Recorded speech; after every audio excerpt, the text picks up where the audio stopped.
അബ്ദുൽ മുത്തലിബ് കഅബയുടെ സമീപത്ത് കിടന്നുറങ്ങുകയാണ്. 300-ലധികം ബിംബങ്ങളാ കഅബയുടെ ചുറ്റുഭാഗത്തുണ്ട്. ആ കഅബയുടെ സമീപം കിടന്നുറങ്ങുമ്പോഴാണ് അബ്ദുൽ മുത്തലിബ് ഒരു സ്വപ്നം കാണുന്നത്. എന്താണ് ആ സ്വപ്നത്തിലുള്ളത്? അബ്ദുൽ മുത്തലിബേ യഹ്ഫിർ മദ്നൂനാ യഹ്ഫിർ ബർറാ യഹ്ഫിർ ത്വയ്യിബാ. അബ്ദുൽ മുത്തലിബേ, നിങ്ങൾ ത്വയ്യിബ എന്ന ജലം കുടിക്കണേ. അബ്ദുൽ മുത്തലിബ് ആകെ പരിഭ്രമിച്ചു പോയി. എന്ത് ജലം? എന്തിന്റെ കാര്യമാണ് ഈ പറയുന്നത്? അന്ന് സ്വപ്നം വിട്ടെഴുന്നേറ്റ അബ്ദുൽ മുത്തലിബിനെ ഉറക്കം വന്നില്ല. തൊട്ടടുത്ത ദിവസം വീണ്ടും കഅബയുടെ അടുക്കൽ കിടന്നുറങ്ങുമ്പോ യഹ്ഫിർ ബർറാ, അബ്ദുൽ മുത്തലിബേ നിങ്ങൾ ബർറ എന്ന കിണർ കുഴിക്കണേ. അബ്ദുൽ മുത്തലിബ് പിന്നെയും പേടിച്ചു പോയി. 3-ാമത്തെ ദിവസം കിടന്നുറങ്ങുമ്പോഴാണ് യഹ്ഫിർ മദ്നൂനാ, അബ്ദുൽ മുത്തലിബേ നിങ്ങൾ മദ്നൂന എന്ന കിണർ കുഴിക്കണേ. അന്നും അബ്ദുൽ മുത്തലിബ് പരിഭ്രമിച്ചു പോയി, ഒന്നും മനസ്സിലായില്ല. 4-ാമത്തെ ദിവസം കിടന്നുറങ്ങുമ്പോ അതാ സ്വപ്നത്തിൽ ഒരു അശരീരി കടന്നവരാണ്. യാ അബ്ദുൽ മുത്തലിബ്, അബ്ദുൽ മുത്തലിബേ ഇഹ്ഫിർ മാ സംസം, അബ്ദുൽ മുത്തലിബേ നിങ്ങൾ സംസം കിണർ കുഴിക്കണം. ഇസ്മായിൽ നബി അലൈഹിസ്സലാമിന്റെ പാരമ്പര്യത്തിന്റെ ഉറവ അത് അടഞ്ഞു പോയിട്ടുണ്ടായിരുന്നു. ബഹുദൈവാരാധന വ്യാപകമായിരുന്നു. ആളുകൾ വഴിതെറ്റി ജീവിച്ചിരുന്നു. തോന്നിവാസവും അധാർമികതയും വ്യാപിച്ചിരുന്നു. ആ കാലഘട്ടത്തിൽ അല്ലാഹു തആല സംസമിനെ ഉള്ളിലേക്ക് മടക്കി. ആ കിണർ ആരൊക്കെയോ മണ്ണിട്ട് മൂടിപ്പോയി. ഒരാളും ആ സംസം എവിടെയാണെന്നറിയില്ല. എല്ലാവർക്കും ചരിത്രമറിയാം. ഇസ്മായിൽ നബി അലൈഹിസ്സലാം കാലിട്ടടിച്ചിരുന്ന കഅബയുടെ അടുക്കൽ ഒരു കിണറുണ്ട് എന്ന് അറബികൾക്കൊക്കെ അറിയാം. ആ കിണർ എവിടെയാ? അതിലെ വെള്ളം എവിടെയാ? അതിലെ ജലം എവിടെ? അത് പാനം ചെയ്തവരെവിടെ? അതിൽ നിന്ന് പാനം ചെയ്യാനുള്ള വഴി എന്താണ്? ആർക്കും അറിയില്ല. ആ സമയത്താണ് നബി തങ്ങളുടെ വല്യാപ്പാക്ക് അല്ലാഹു സ്വപ്നം കാണിക്കുന്നത്. അബ്ദുൽ മുത്തലിബേ നിങ്ങൾ മാഉ സംസം കുടിക്കണം എന്ന്. ഞാൻ എന്തിനാണ് ഇത് പറയുന്നത്?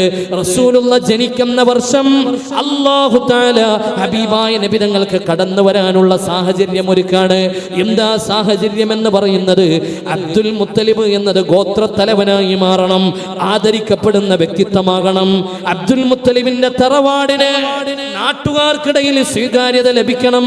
ഒരാളും ആ നാടിനെ, ആ കുടുംബത്തെ തള്ളി പറയാൻ പാടില്ല. അല്ലാഹു തആല ഒരുക്കുന്ന വഴിയാണ്. അബ്ദുൽ മുത്തലിബ് ഒരിക്കൽ കഅബയുടെ മുമ്പിൽ വന്ന് ഇങ്ങനെ ദുആ ചെയ്തു. അല്ലാഹ്, 3 കാര്യങ്ങൾ പടച്ചവനെ ഞാൻ നിന്നോട് ദ്വാരക്കാണ്.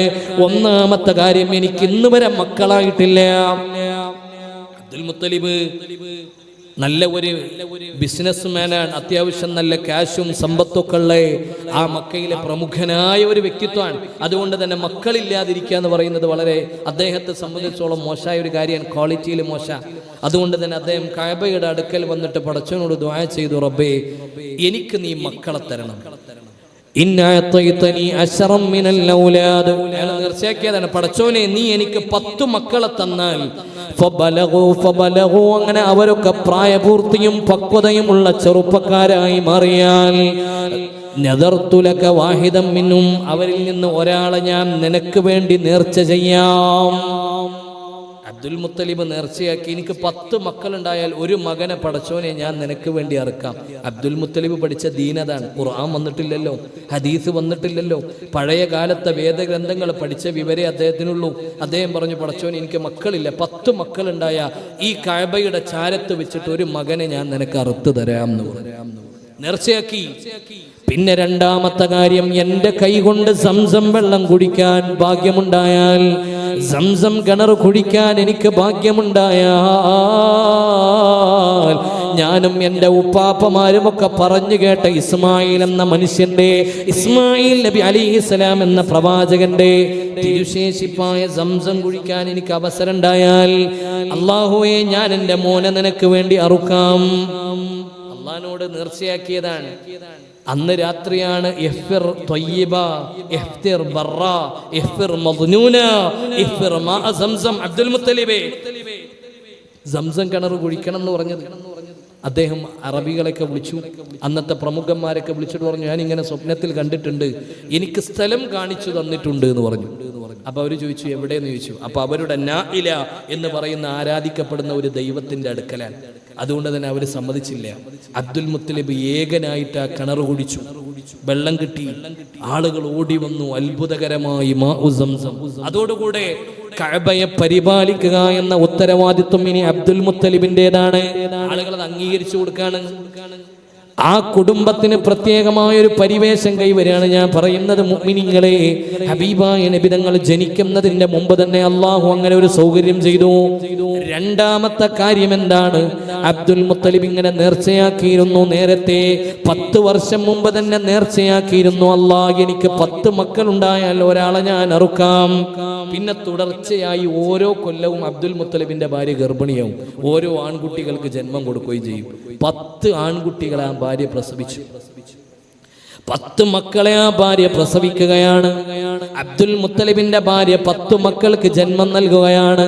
10ാമത്തെ മകനും ജനിച്ചു. പിന്നെ അബ്ദുൽ മുത്തലിബിനെ പേടിയായി, റബ്ബേ നേർച്ചയാക്കിയതൊക്കെ അവരിൽ ഇളയവനാണ് അബ്ദുല്ലാ. ആ മക്കളിൽ ഇളയവരിൽ ഒരാളാണ് അബ്ദുല്ലാ. പടച്ചവനെ 10ാമത്തെയാൾ അബ്ദുള്ളയാണ്. അപ്പോൾ അറുത്തു കൊടുക്കപ്പെടേണ്ടി വരുന്നത് അബ്ദുള്ളയാകുമോ? എന്നാലോ അബ്ദുൽ മുത്തലിബിന് ഏറ്റവും ഇഷ്ടമാണ് അബ്ദുള്ളയോട്. ഇവിടെയും മഹാന്മാരായ സീറയുടെ ഇമാമിയങ്ങൾ പറയുന്ന ഒരു കാര്യമുണ്ട്. അബ്ദുൽ മുത്തലിബിന്റെ 10 മക്കളിൽ ഒരാൾ ആരാ അറിയോ? അബൂലഹബ്. റസൂലുള്ളാന്റെ ഉപ്പയുടെ നേരെ ജ്യേഷ്ഠനാണ് അബൂലഹബ്. അബൂലഹബിന്റെ ശരിക്ക് പേരെന്താ? അബ്ദുൽ ഉസ്സ എന്നാണ്. അബ്ദുൽ ഉസ്സ, ഉസ്സയുടെ അടിമ. ലാത്ത, ഉസ്സ, മനാത്ത, ഉസ്സ എന്നുള്ള ഒരു ദൈവം അവർ ആരാധിച്ചിരുന്നു. ആ ഉസ്സയുടെ അടിമ അബ്ദുൽ ഉസ്സ. നിങ്ങൾ ആലോചിച്ച് നോക്ക്, അബ്ദുൽ മുത്തലിബിന്റെ മനസ്സിൽ റസൂലുള്ളാന്റെ വാപ്പാക്ക് അബ്ദുല്ലാ എന്ന് പേരിട്ട് കൊടുക്കാൻ അള്ളാഹു തോന്നിപ്പിച്ചതല്ലേ? ഇല്ലെങ്കിൽ എന്തായിരിക്കും റസൂലുള്ളാന്റെ പേര് നമ്മൾ പറയാ? മുഹമ്മദ് ബിന്. നിങ്ങൾ ആലോചിച്ച് നോക്ക്, റസൂലുള്ളാന്റെ പേരെങ്ങാനും മുഹമ്മദ് ബിൻ അബ്ദുൽ ഉസ്സ എന്ന് വന്നിരുന്നുവെങ്കിൽ എത്രമേൽ നമുക്കത് താങ്ങാൻ പ്രയാസാവുക. അവിടെ ഇമാമിങ്ങൾ പറയുന്ന കാര്യമാണത്. അബ്ദുല്ലാ അവിടെ പരിചയമില്ലാത്ത രൂപത്തിൽ അള്ളാന്റെ അടിമ എന്ന് പൊന്നുമോന് പേരിടിച്ചത് അബ്ദുൽ മുത്തലിബിനെ കൊണ്ട് അള്ള ചെയ്ത സുഹൃദാൻ. ഞാൻ പറയുന്നുണ്ട്, ഇനി പൊന്നും പേരക്കുട്ടിക്ക് പേരിടുന്ന വിവരവും വരുന്നുണ്ട്. എന്റെ പ്രിയപ്പെട്ടവരെ, ആ അബ്ദുള്ള എന്ന മകനെ ഞാൻ അറുത്തു കൊടുക്കേണ്ടി വരുമോ എന്നുള്ള പേടിയുണ്ടായിരുന്നു. അബ്ദുള്ളക്ക് 18 വയസ്സ് പ്രായമായി. ശ്രദ്ധയോടുകൂടെ കേൾക്കണേ. അബ്ദുൽ മുത്തലിബ് നാട്ടിലെ പ്രമാണിയാണ്. അദ്ദേഹത്തിന്റെ വാക്കുകൾക്ക് വലിയ വിലയുണ്ട്. നാട്ടുകാർ അംഗീകരിക്കുന്ന വ്യക്തിത്വമായി മാറി. ആ അബ്ദുൽ മുത്തലിബിന്റെ പൊന്നുമോൻ അബ്ദുള്ളക്ക് 18 വയസ്സായതോടുകൂടെ നേർച്ചയാക്കിയ കാര്യം സാധ്യമായി. അതെന്താണ്? ഒന്നാമത് എനിക്ക് 10 മക്കളുണ്ടായാൽ അവർ 10 പേരും നല്ലപോലെ റസ്ദെത്തിയാൽ, പ്രായപൂർത്തിയെത്തിയാൽ, അവർക്ക് വകതിരിവും പക്വതയുമുള്ളവരായാൽ. പക്വത എന്ന് പറയാൻ ഒരു 18 വയസ്സ് പ്രായമായാൽ മതി. അബ്ദുള്ളക്ക് 18 വയസ്സായതോടുകൂടെ ആ നേർച്ചയും നടന്നു. മൂന്നാമത്തെ കാര്യം, എന്റെ കൈ കൊണ്ട് സംസം കിണർ കുഴിക്കാൻ എനിക്ക് ഭാഗ്യമുണ്ടായാൽ മൂന്നാമത്തെ കാര്യം നടന്നു. ഇനി നടക്കേണ്ടത് എന്താ? 10 മക്കളിൽ ഒരാളെ അറുത്തു കൊടുക്കണം. എന്താ നിവൃത്തി? ഒരു നിവൃത്തിയില്ല. എന്ത് ചെയ്യുമെന്നറിയില്ല. അബ്ദുൽ മുത്തലിബ് മകന്റെ കൈയും പിടിച്ചു, അബ്ദുള്ളാന്റെ കൈ പിടിച്ച് അറുക്കാൻ വേണ്ടി കൊണ്ടുപോയി. ഇതാണ് റസൂലുള്ള പറഞ്ഞത്, അറുക്കപ്പെടാൻ വിധിക്കപ്പെട്ട 2 ബാപ്പമാരുടെ മകനാണു ഞാൻ. ഒന്നെന്റെ വല്യാപ്പ ഇസ്മായിൽ നബി അലൈഹിസ്സലാമാണ്, 2 സ്വന്തം പിതാവ്. 18ാമത്തെ വയസ്സിൽ അബ്ദുൽ മുത്തലിബിന്റെ ബാപ്പാനെ അറുക്കാൻ വേണ്ടി കൊണ്ടുപോവാണ്.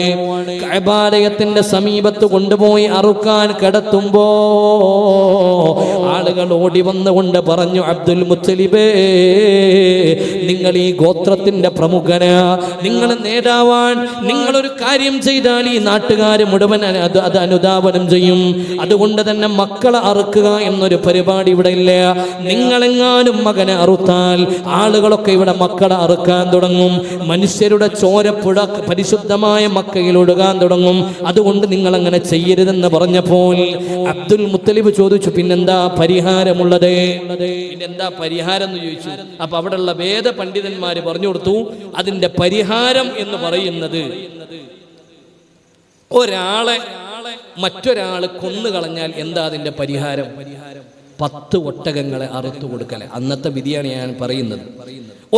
മറ്റൊരാള് അറുത്താൽ അന്നത്തെ ജാഹിലിയ നിയമപ്രകാരം 10 ഒട്ടകങ്ങളെ അയാൾക്ക് പകരം കൊടുക്കണം എന്നാണ്.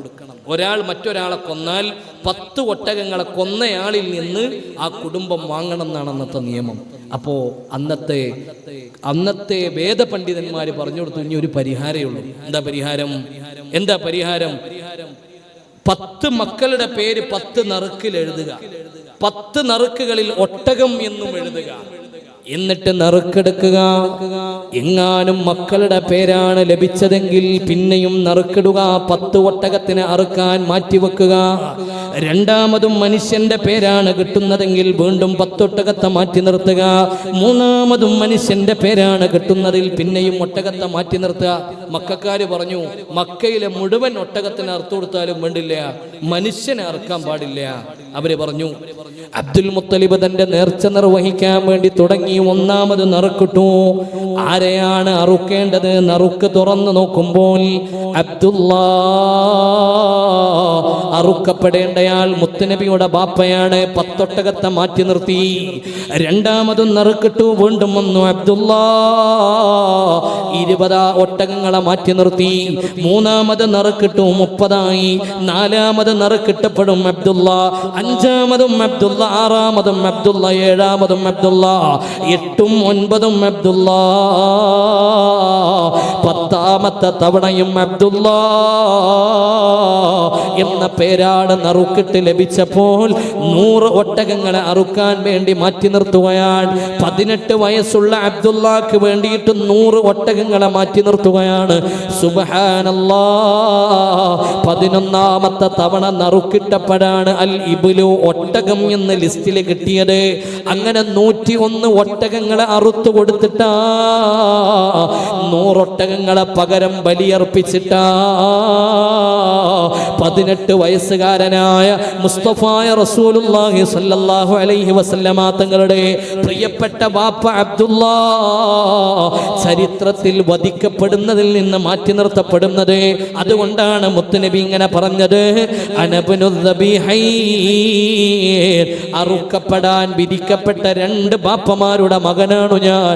ഒന്നെന്റെ പ്രിയപ്പെട്ട ബാപ്പ അബ്ദുല്ലാ, രണ്ടാമത്തെയാൾ ഖലീലുള്ളാഹിയുടെ പ്രിയപ്പെട്ട മകനായ എൻ്റെ വല്യാപ്പ ഇസ്മായിൽ നബി അലൈഹിസ്സലാം. എൻ്റെ പ്രിയപ്പെട്ട മുഅ്മിനീങ്ങളെ, അബ്ദുൽ മുത്തലിബിന് വലിയ സന്തോഷമായി. തൻ്റെ മകൻ അറുക്കപ്പെടുന്നതിൽ നിന്ന് രക്ഷപ്പെട്ടുവല്ലോ. 100 ഒട്ടകങ്ങളെയും ബലിയർപ്പണം നടത്തുകയാണ്. പൊന്നുമോനെ കൊണ്ട് കഅബയെ പ്രദക്ഷിണം ചെയ്യുകയാണ്. എന്നിട്ട് 18 വയസ്സുകാരനായ മകന് കല്യാണം അന്വേഷിക്കാണ്. 18 വയസ്സായ മകന് കല്യാണം അന്വേഷിക്കുകയാ. അതേ, അറുക്കപ്പെടുന്നതിൽ നിന്ന് രക്ഷപ്പെട്ടപ്പോൾ. അങ്ങനെയാണല്ലോ ബാപ്പമാര് എന്ന് പറയുന്നത് നമ്മളൊരു സ്വകാര്യ അഹങ്കാരാണ് സത്യത്തിൽ, അല്ലേ? ബാപ്പ ഉണ്ടെങ്കിൽ പല കാര്യങ്ങളും നമ്മൾ ഒന്നും പേടിക്കേണ്ട ആവശ്യമില്ല. അതിന് നല്ല ആരോഗ്യം തണ്ടും തടിയും വേണമെന്നൊന്നുമില്ല. ആ സിറ്റ് ഔട്ടിൽ ഒരു കസേരയിൽ ഇരുത്താൻ ഒരു ബാപ്പ പെരയിലുണ്ടെങ്കിലേ അതൊരു വല്ലാത്ത ഒരു സേഫ്റ്റിയാണ്. അത് മതി ഏറ്റവും വലിയ ഒരു കാവൽ എന്ന് ഉമ്മത്ത് മനസ്സിലാക്കണം മുഅ്മിനീങ്ങളെ. ഞാൻ ഈ അടുത്ത് ഒരു വയലിന് വേണ്ടി പോയപ്പോൾ ഒരു പ്രിയപ്പെട്ട കുഞ്ഞുമോൻ, ആ കുട്ടി ഒരു പ്രസിഡന്റിന്റെ വീട്ടിലാണ് എനിക്ക് ഭക്ഷണം ഉണ്ടായിരുന്നത്. അപ്പോൾ ഞാൻ ഭക്ഷണം കഴിക്കുന്നതിൻ്റെ ഇടയിൽ ഒരു 5 വയസ്സുകാരനായ പയ്യൻ ഇങ്ങനെ ആ കുട്ടി ഇങ്ങനെ ഓടി വന്നിട്ട്, ഉപ്പപ്പ ആ ബിരിയാണി കൊണ്ടാന്ന് പറയുന്നത്. അപ്പോൾ ഉപ്പപ്പ ബിരിയാണി കുഴച്ചിട്ട് ആ കുട്ടിയുടെ വായിലേക്ക് വെച്ച് കൊടുക്കുന്നു. ഓൻ ഭയങ്കര ആസ്വദിച്ചുകൊണ്ട്, ഇനി ഉപ്പപ്പ കോഴിയുടെ കഷ്ണം എടുക്കുക ഓൻ പറയും. അപ്പോൾ വല്യപ്പ, അത് ആ പ്രസിഡന്റാണ് അദ്ദേഹം അതിൻ്റെ ഒരു കഷ്ണം എടുത്തിട്ട് അവൻ്റെ വായിലേക്ക് വെച്ച് കൊടുക്കുന്നു. എനിക്കത് കണ്ടപ്പോൾ ഓർമ്മ വന്നത് എൻ്റെ വീട്ടിലെ അവസ്ഥയാണ്. കാരണം ഇടയ്ക്ക് ഭക്ഷണം കൊടുക്കാൻ എൻ്റെ ഭാര്യ വടിയെടുക്കേണ്ടി വരും, ദേഷ്യപ്പെടേണ്ടി വരും. എന്തെങ്കിലും ഒന്ന് കഴിക്കടാന്ന് പറഞ്ഞിട്ട് എൻ്റെ മോനോട് ദേഷ്യപ്പെടണത് എനിക്ക് ഓർമ്മ വരിക. ചിലപ്പോൾ ഞാൻ ഭക്ഷണം കൊടുക്കാൻ നിന്നാൽ ഓനക്ക് പറ്റൂല. പിച്ച് വേണ്ട, ഭക്ഷണം വേണ്ട എന്ന് പറയുന്ന കുട്ടീനെ എനിക്ക് ഓർമ്മ വരിക. എന്നിട്ട് അതൊക്കെ കഴിഞ്ഞിട്ട് ഓൻ പറയും, പപ്പ ഒരു മുന്തിരി എടുത്താണ്, ഫ്രൂട്ട്സ് കൊണ്ടെന്ന് വെച്ചാൽ മുന്തിരി ഇരിക്കുക. അപ്പോൾ മുന്തിരി എടുത്ത് കൊടുക്കും. അപ്പോൾ അവന് മുന്തിരി കഴിക്കാൻ. അതുകൂടി കണ്ടപ്പോൾ എൻ്റെ കണ്ണ് നിറഞ്ഞു പോയി. കാരണം എന്താ അറിയോ, എൻ്റെ ബാപ്പ ഒരു 6 കൊല്ലം മുമ്പാണ് മരിച്ചു പോയത്. 6ാമത്തെ കൊല്ല അതിൻ്റെ തൊട്ടടുത്ത കൊല്ല എൻ്റെ മോൻ ജനിച്ചത്. ഓനിക്കിപ്പോൾ 5 വയസ്സാ പ്രായം. പടച്ചോനെ അവന് വാരിക്കൊടുക്കാൻ എൻ്റെ ഉപ്പുണ്ടായില്ലല്ലോ. എത്ര ആസ്വദിച്ചിട്ടാണ് ആ വല്യാപ്പാൻ്റെ കയ്യിൽ നിന്ന് അവനത് വാങ്ങിക്കഴിക്കുന്നത് എന്ന് കണ്ടപ്പോൾ എനിക്ക് വല്ലാത്ത സങ്കടം തോന്നിപ്പോയി. എൻ്റെ പ്രിയപ്പെട്ടവരെ, പലതും നഷ്ടപ്പെടുമ്പോഴേ നമുക്കതിൻ്റെ വില അറിയൂ. പലതും നഷ്ടപ്പെട്ടു പോയാലേ നമുക്കതിൻ്റെ വില അറിയുള്ളൂ. ഇപ്പം നമുക്കൊരധികപ്പറ്റ വയസ്സായ വാപ്പ വീട്ടിൻ്റെ ഉമ്മറത്തിരിക്കുക നമുക്കൊരു കുറവല്ലടോ. അതൊരു വലിയ അളമത്താണ്, വീടിൻ്റെ കാവലാണ്, അതൊരു പ്രകാശമാണ്, അതൊരു നൂറാണ്. അത് തിരിച്ചറിയണമെങ്കിൽ അത് നഷ്ടപ്പെട്ടു നോക്കണം, അപ്പോഴാണ് അറിയാം. അപ്പം അവിടെ ഒരു ഇരുട്ട് വരും വീടിൻ്റെ മുമ്പിൽ. ആ ഇരുന്നോടത്തൊക്കെ ഇരുട്ടേക്കാരം. ബാപ്പ കടന്നിരുന്ന റൂമിൽ ഒരു ഇരുട്ട് വരും. ആ വെളിച്ചം നിലനിൽക്കുന്ന കാലത്തോളം അല്ലാഹു തആല ആഫിയത്തോടുകൂടെ നമ്മുടെ മാതാപിതാക്കൾക്കൊക്കെ ആഫിയത്തുള്ള ദീർഘായുസ് കൊടുക്കട്ടെ. മരണപ്പെട്ടവരുടെ ഖബറൊക്കെ അല്ലാഹു വിശാലമാക്കി കൊടുക്കട്ടെ. എൻ്റെ പ്രിയപ്പെട്ട മുഅ്മിനീങ്ങളെ, നിങ്ങൾ ആലോചിച്ച് നോക്ക്. പൊന്നുമോനെ 1800 ഒട്ടകങ്ങളെ അറുത്ത് പൊന്നുമോൻ രക്ഷപ്പെട്ടതിൻ്റെ തൊട്ടു പിറ്റേ ദിവസം തന്നെ ബാപ്പാന്റെ മനസ്സിലുള്ള ചിന്ത അബ്ദുല്ലാനെ കൊണ്ട് കല്യാണം കഴിപ്പിക്കണം എന്നാണ്. നേരത്തെ കല്യാണം കഴിപ്പിക്കുക എന്നത് അറബികളുടെ ഒരു ശൈലിയാണ്. 18 വയസ്സായ അബ്ദുല്ലാക്ക് വേണ്ടി ഭാര്യയെ തേടി അബ്ദുൽ മുത്തലിബ് കൂടുതൽ അലയേണ്ടി വന്നില്ല. അതേ സമയമോ അബ്ദുൽ മുത്തലിബ് മുമ്പൊരു യാത്ര ഷാമിലേക്ക് നടത്തിയിട്ടുണ്ടായിരുന്നു. ആ യാത്രയിലാണ് അബ്ദുൽ മുത്തലിബിനെ അവിടെയുള്ള വേദപണ്ഡിതന്മാർ കണ്ടത്. അവരാണ് പറഞ്ഞത്, അബ്ദുൽ മുത്തലിബേ, നിങ്ങളെ ഒന്ന് പരിശോധിക്കട്ടെ, നിങ്ങളുടെ ശരീരം ഒന്ന് ഞങ്ങൾ നോക്കട്ടെ. ആ വേദപണ്ഡിതന്മാർ അബ്ദുൽ മുത്തലിബിന്റെ മുടിയിഴകളൊക്കെ നോക്കി, ചെവി നോക്കി, ശരീരത്തിന്റെ മാറിടം നോക്കി, ശരീരത്തിന്റെ പുറം ഭാഗം പരിശോധിച്ചു. എന്നിട്ട് പറഞ്ഞു, അബ്ദുൽ മുത്തലിബേ, നിങ്ങൾ ബനൂ സുഹറ ഗോത്രത്തിൽ നിന്ന് കല്യാണം കഴിക്കണേ. നിങ്ങളുടെ മക്കളെയും ബനൂ സുഹറ ഗോത്രത്തിൽ നിന്ന് കല്യാണം കഴിപ്പിക്കണേ. നിങ്ങളിലൂടെ എന്തോ ഒരു അത്ഭുതം ലോകത്ത് വരാനുള്ളതായി ഞങ്ങളുടെ വേദപുസ്തകങ്ങളിൽ കാണുന്നുണ്ട്. അതുകൊണ്ട് തന്നെ അബ്ദുൽ മുത്തലിബ് വേറൊന്നും ആലോചിച്ചില്ല. തന്റെ മകനൊരു സഹധർമ്മിണി വേണം, അത് ബനൂ സുഹറ ഗോത്രത്തിൽ നിന്നാവണം. അബ്ദുൽ മുത്തലിബ് എന്ന പ്രിയപ്പെട്ട ഉപ്പ നേരെ ബനൂ സുഹറയിലേക്ക് കടന്നു ചെല്ലുകയാണ്.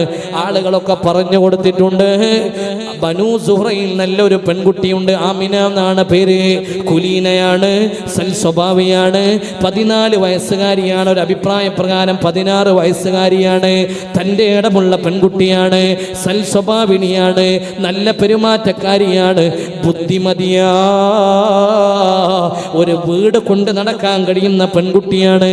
ഇതെല്ലാം കേട്ടപ്പോ അതിന്റെ പുറമെ വഹബ് എന്ന് പറയുന്ന ബനൂ സുഹറ ഗോത്രത്തിലെ തറവാടിയായ പിതാവിന്റെ മകളാ. ഇതുകൂടി കേട്ടപ്പോ പിന്നെ അബ്ദുൽ മുത്തലിബിന് കൂടുതലൊന്നും ആലോചിക്കേണ്ടി വന്നില്ല. നേരെ ബനൂ സുഹറ തറവാട്ടിലേക്ക് കയറി ചെന്നു. പ്രിയപ്പെട്ട വഹബ് എന്നവരുടെ വീട്ടിലേക്ക്, വസതിയിലേക്ക് കയറി ചെന്നു. എന്നിട്ട് പറഞ്ഞു, വഹബേ, ഞാൻ അബ്ദുൽ മുത്തലിബാ, ഞാൻ മക്കയുടെ നേതാവാ, ഞാൻ ഖുറൈശികളുടെ നേതാവാ, ഞാനാണ് വിശുദ്ധമായ കഅബയുടെ സദാനത്ത് ഏൽപ്പിക്കപ്പെട്ടയാളാണ്, അതിന്റെ പരിപാലനം നിർവഹിക്കുന്നയാളാണ്. അതുകൊണ്ട് എൻ്റെ കുഞ്ഞുമോൻ അബ്ദുല്ലാ 18 വയസ്സുകാരനാണ്, നല്ല യുവകോമളനാണ്, എൻ്റെ മക്കളിൽ എനിക്ക് ഏറ്റവും ഇഷ്ടപ്പെട്ടയാളാണ്, സൽസ്വഭാവിയാണ്. നിങ്ങളുടെ മകളെ കുറിച്ച് ഞാൻ പഠിച്ചിട്ടുണ്ട്. അതുകൊണ്ട് ആ മകളെ എൻ്റെ മകന് നിങ്ങൾ കല്യാണം കഴിച്ചു കൊടുക്കുമോ? ഒറ്റ ദിവസം കൊണ്ട് അത് തീരുമാനായി. ഒറ്റ ദിവസം കൊണ്ട് ആ കാര്യം തീരുമാനായി. മഹാനായ അബ്ദുല്ലായുടെയും മഹദിയായ ആമിന ബീവി റളിയല്ലാഹു അൻഹയുടെയും വിവാഹം നടന്നു. വിവാഹം കഴിഞ്ഞ ഉടനെ അബ്ദുൽ മുത്തലിബ് തന്റെ തറവാട്ടിലേക്ക് മടങ്ങി. അറബികളിൽ ഒരു പതിവുണ്ട്, കല്യാണം കഴിഞ്ഞ പുതിയണ്ണിന്റെ വീട്ടിൽ 3 ദിവസം നിൽക്കണം. അന്നത്തെ നിയമം അങ്ങനെയാ. കല്യാണം കഴിഞ്ഞാൽ 3 ദിവസം പുതിയ പെണ്ണിന്റെ വീട്ടിലാ നിൽക്കേണ്ടത്. മഹാനായ അബ്ദുല്ലാ റളിയല്ലാഹു അൻഹു മഹദിയായ ആമിന ബീവി റളിയല്ലാഹു അൻഹയുടെ കൂടെ ആ വീട്ടിലാ താമസം. ഇവിടെ 3 ദിവസം ആമിന ബീവിയുടെ വീട്ടിൽ, വഹബ് എന്നവരുടെ അമ്മോശന്റെ വീട്ടിൽ താമസിച്ചു. 3-ാമത്തെ ദിവസം അമ്മോശനോട് സലാം പറഞ്ഞ് ആമിന ബീവിയുടെ കയ്യും പിടിച്ചിട്ട് അബ്ദുൽ മുത്തലിബിന്റെ തറവാട്ടിലേക്ക്, തന്റെ പ്രിയപ്പെട്ട വീട്ടിലേക്ക് അബ്ദുല്ല എന്നവർ ആമിന ബീവിയെ കൂട്ടി കടന്നു വരികയാണ്. മുഅ്മിനീങ്ങളെ, ആ തറവാട് അവരെ സ്വാഗതം ചെയ്യുകയാ. അബ്ദുൽ മുത്തലിബിന്റെ 10 മക്കള്, കുടുംബങ്ങള്, ബന്ധുമിത്രാദികളെ കഅബയുടെ സമീപത്തുകൂടെ ആനയിച്ചു കൊണ്ടുവന്ന് അബ്ദുൽ മുത്തലിബിന്റെ വീട്ടിലേക്ക്, തറവാട്ട് വീട്ടിലേക്ക് വീട്ടിലേക്ക് അബ്ദുള്ളയും പുതുമണവാട്ടിയായ ആമിന ബീബി റളിയല്ലാഹു അൻഹയെ സ്വീകരിച്ചു കൊണ്ടുവരികയാണ്. മണിയറ പോകുകയാണ്. ദിവസങ്ങൾ അങ്ങനെ കടന്നു പോവുകയാണ്. മധുവിധുവിന്റെ രാവുകളാണ്, സന്തോഷത്തിന്റെ ദിനങ്ങളാണ്. ഒരൽപ്പ ദിനങ്ങൾ ഇങ്ങനെ കടന്നുപോയി. ഏകദേശം ഒരു മാസം.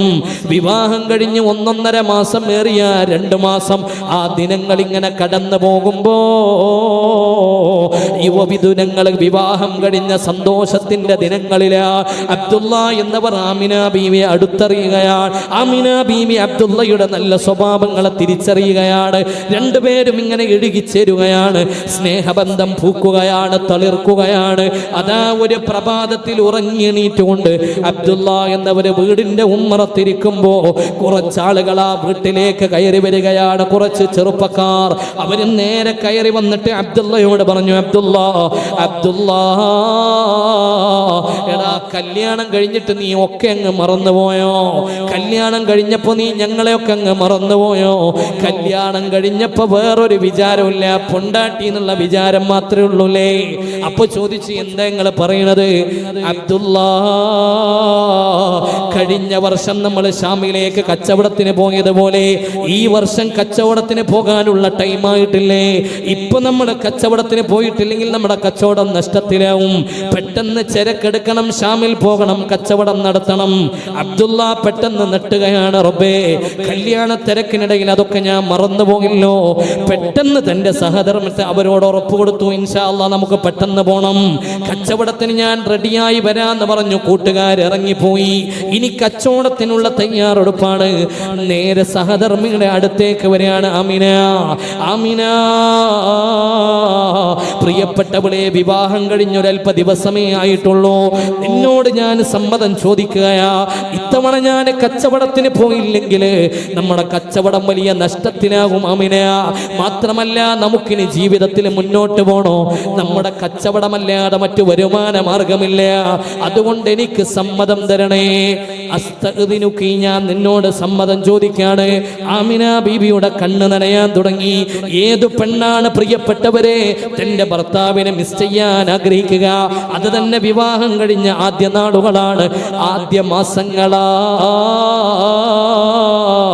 പ്രിയപ്പെട്ടവരെ, നമ്മുടെ കാലിക്കറ്റ് ഇന്റർനാഷണൽ എയർപോർട്ടിന്റെ ഇന്റർനാഷണൽ ഡിപ്പാർച്ചർ എന്ന് പറയുന്ന ഒരു ഗേറ്റില്ലേ, അന്താരാഷ്ട്ര പുറപ്പെടൽ എന്ന് പറയുന്ന ഗേറ്റിലേക്ക് ഖത്തറിലേക്കോ ഒമാനിലേക്കോ ബഹ്റൈനിലേക്കോ അതുപോലെ UAE-യിലേക്കോ സൗദിയിലേക്കോ ഒക്കെ പറന്നുയരുന്ന വിമാനങ്ങളുടെ സമയത്ത് നമ്മൾ ആ എയർപോർട്ടിന്റെ സമീപത്ത് ചെന്ന് നിന്ന കരഞ്ഞു പിരിയുന്ന ഇണകളെ കാണാ.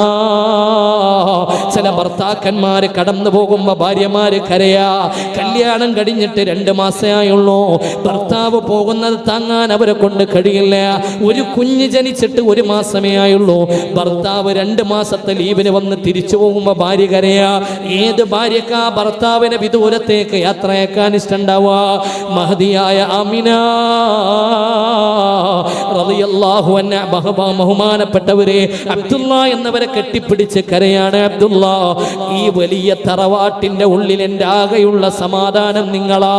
ഈ വീട്ടിലേക്ക് വന്ന് ഞാൻ എല്ലാവരെയും ഒന്ന് പരിചയപ്പെട്ട് വരുന്നേ ഉള്ളൂ. അതിൻ്റെ മുമ്പ് നിങ്ങൾ എന്നെ പിരിഞ്ഞു പോവുകയാണല്ലോ. വല്ലാത്ത ഒരു വേദനയാണ് എൻ്റെ ഉള്ളില്. നിങ്ങൾ പോകരുതെന്നാണ് ആമിനായുടെ ആഗ്രഹം എന്ന് അബ്ദുള്ള എന്നവരെ മനസ്സിലാക്കി പിന്നെയും പിന്നെയും ആമിന ബീവിയുടെ കാര്യത്തിന്റെ ഗൗരവം ഓർമ്മപ്പെടുത്താണ്. ഞാൻ ഇത്തവണ കച്ചവടത്തിന് പോയില്ലെങ്കിൽ വലിയ പ്രയാസത്തിലാവും. നമ്മുടെ കുടുംബ ജീവിതം വലിയ പ്രയാസത്തിലാവും. സാമ്പത്തികമായ കാര്യങ്ങളൊക്കെ താളം തെറ്റുമെന്ന് പറഞ്ഞപ്പോ മനസ്സില്ല, മനസ്സോടുകൂടെ ആമിന ബീവി സമ്മതം മൂടാണ്. അബ്ദുള്ള എന്നവരെ പറയാണ്, ആമിന, ഞാൻ നിനക്കൊരു ഉറപ്പ് തരാം. ഷാമിൽ നിന്ന് എപ്പോഴാണോ എൻ്റെ കച്ചവടം കഴിയുന്നത്, പിന്നെ ഞാൻ അവിടെ വൈകൂല, പിന്നെ ഞാൻ പെട്ടെന്ന് മടങ്ങി വരാം. അങ്ങനെ ഞാൻ മടങ്ങി വന്നാൽ എൻ്റെ കയ്യിൽ ഇഷ്ടം പോലെ സമ്പത്ത് സമ്പത്തുമുണ്ടായാൽ നമുക്ക് സന്തോഷത്തോടുകൂടെ ജീവിക്കാമല്ലോ. ആ ഒരു വാഗ്ദാനത്തിന്റെ കീഴിലാണ് ആമിന ബീവി വീണുപോയത്.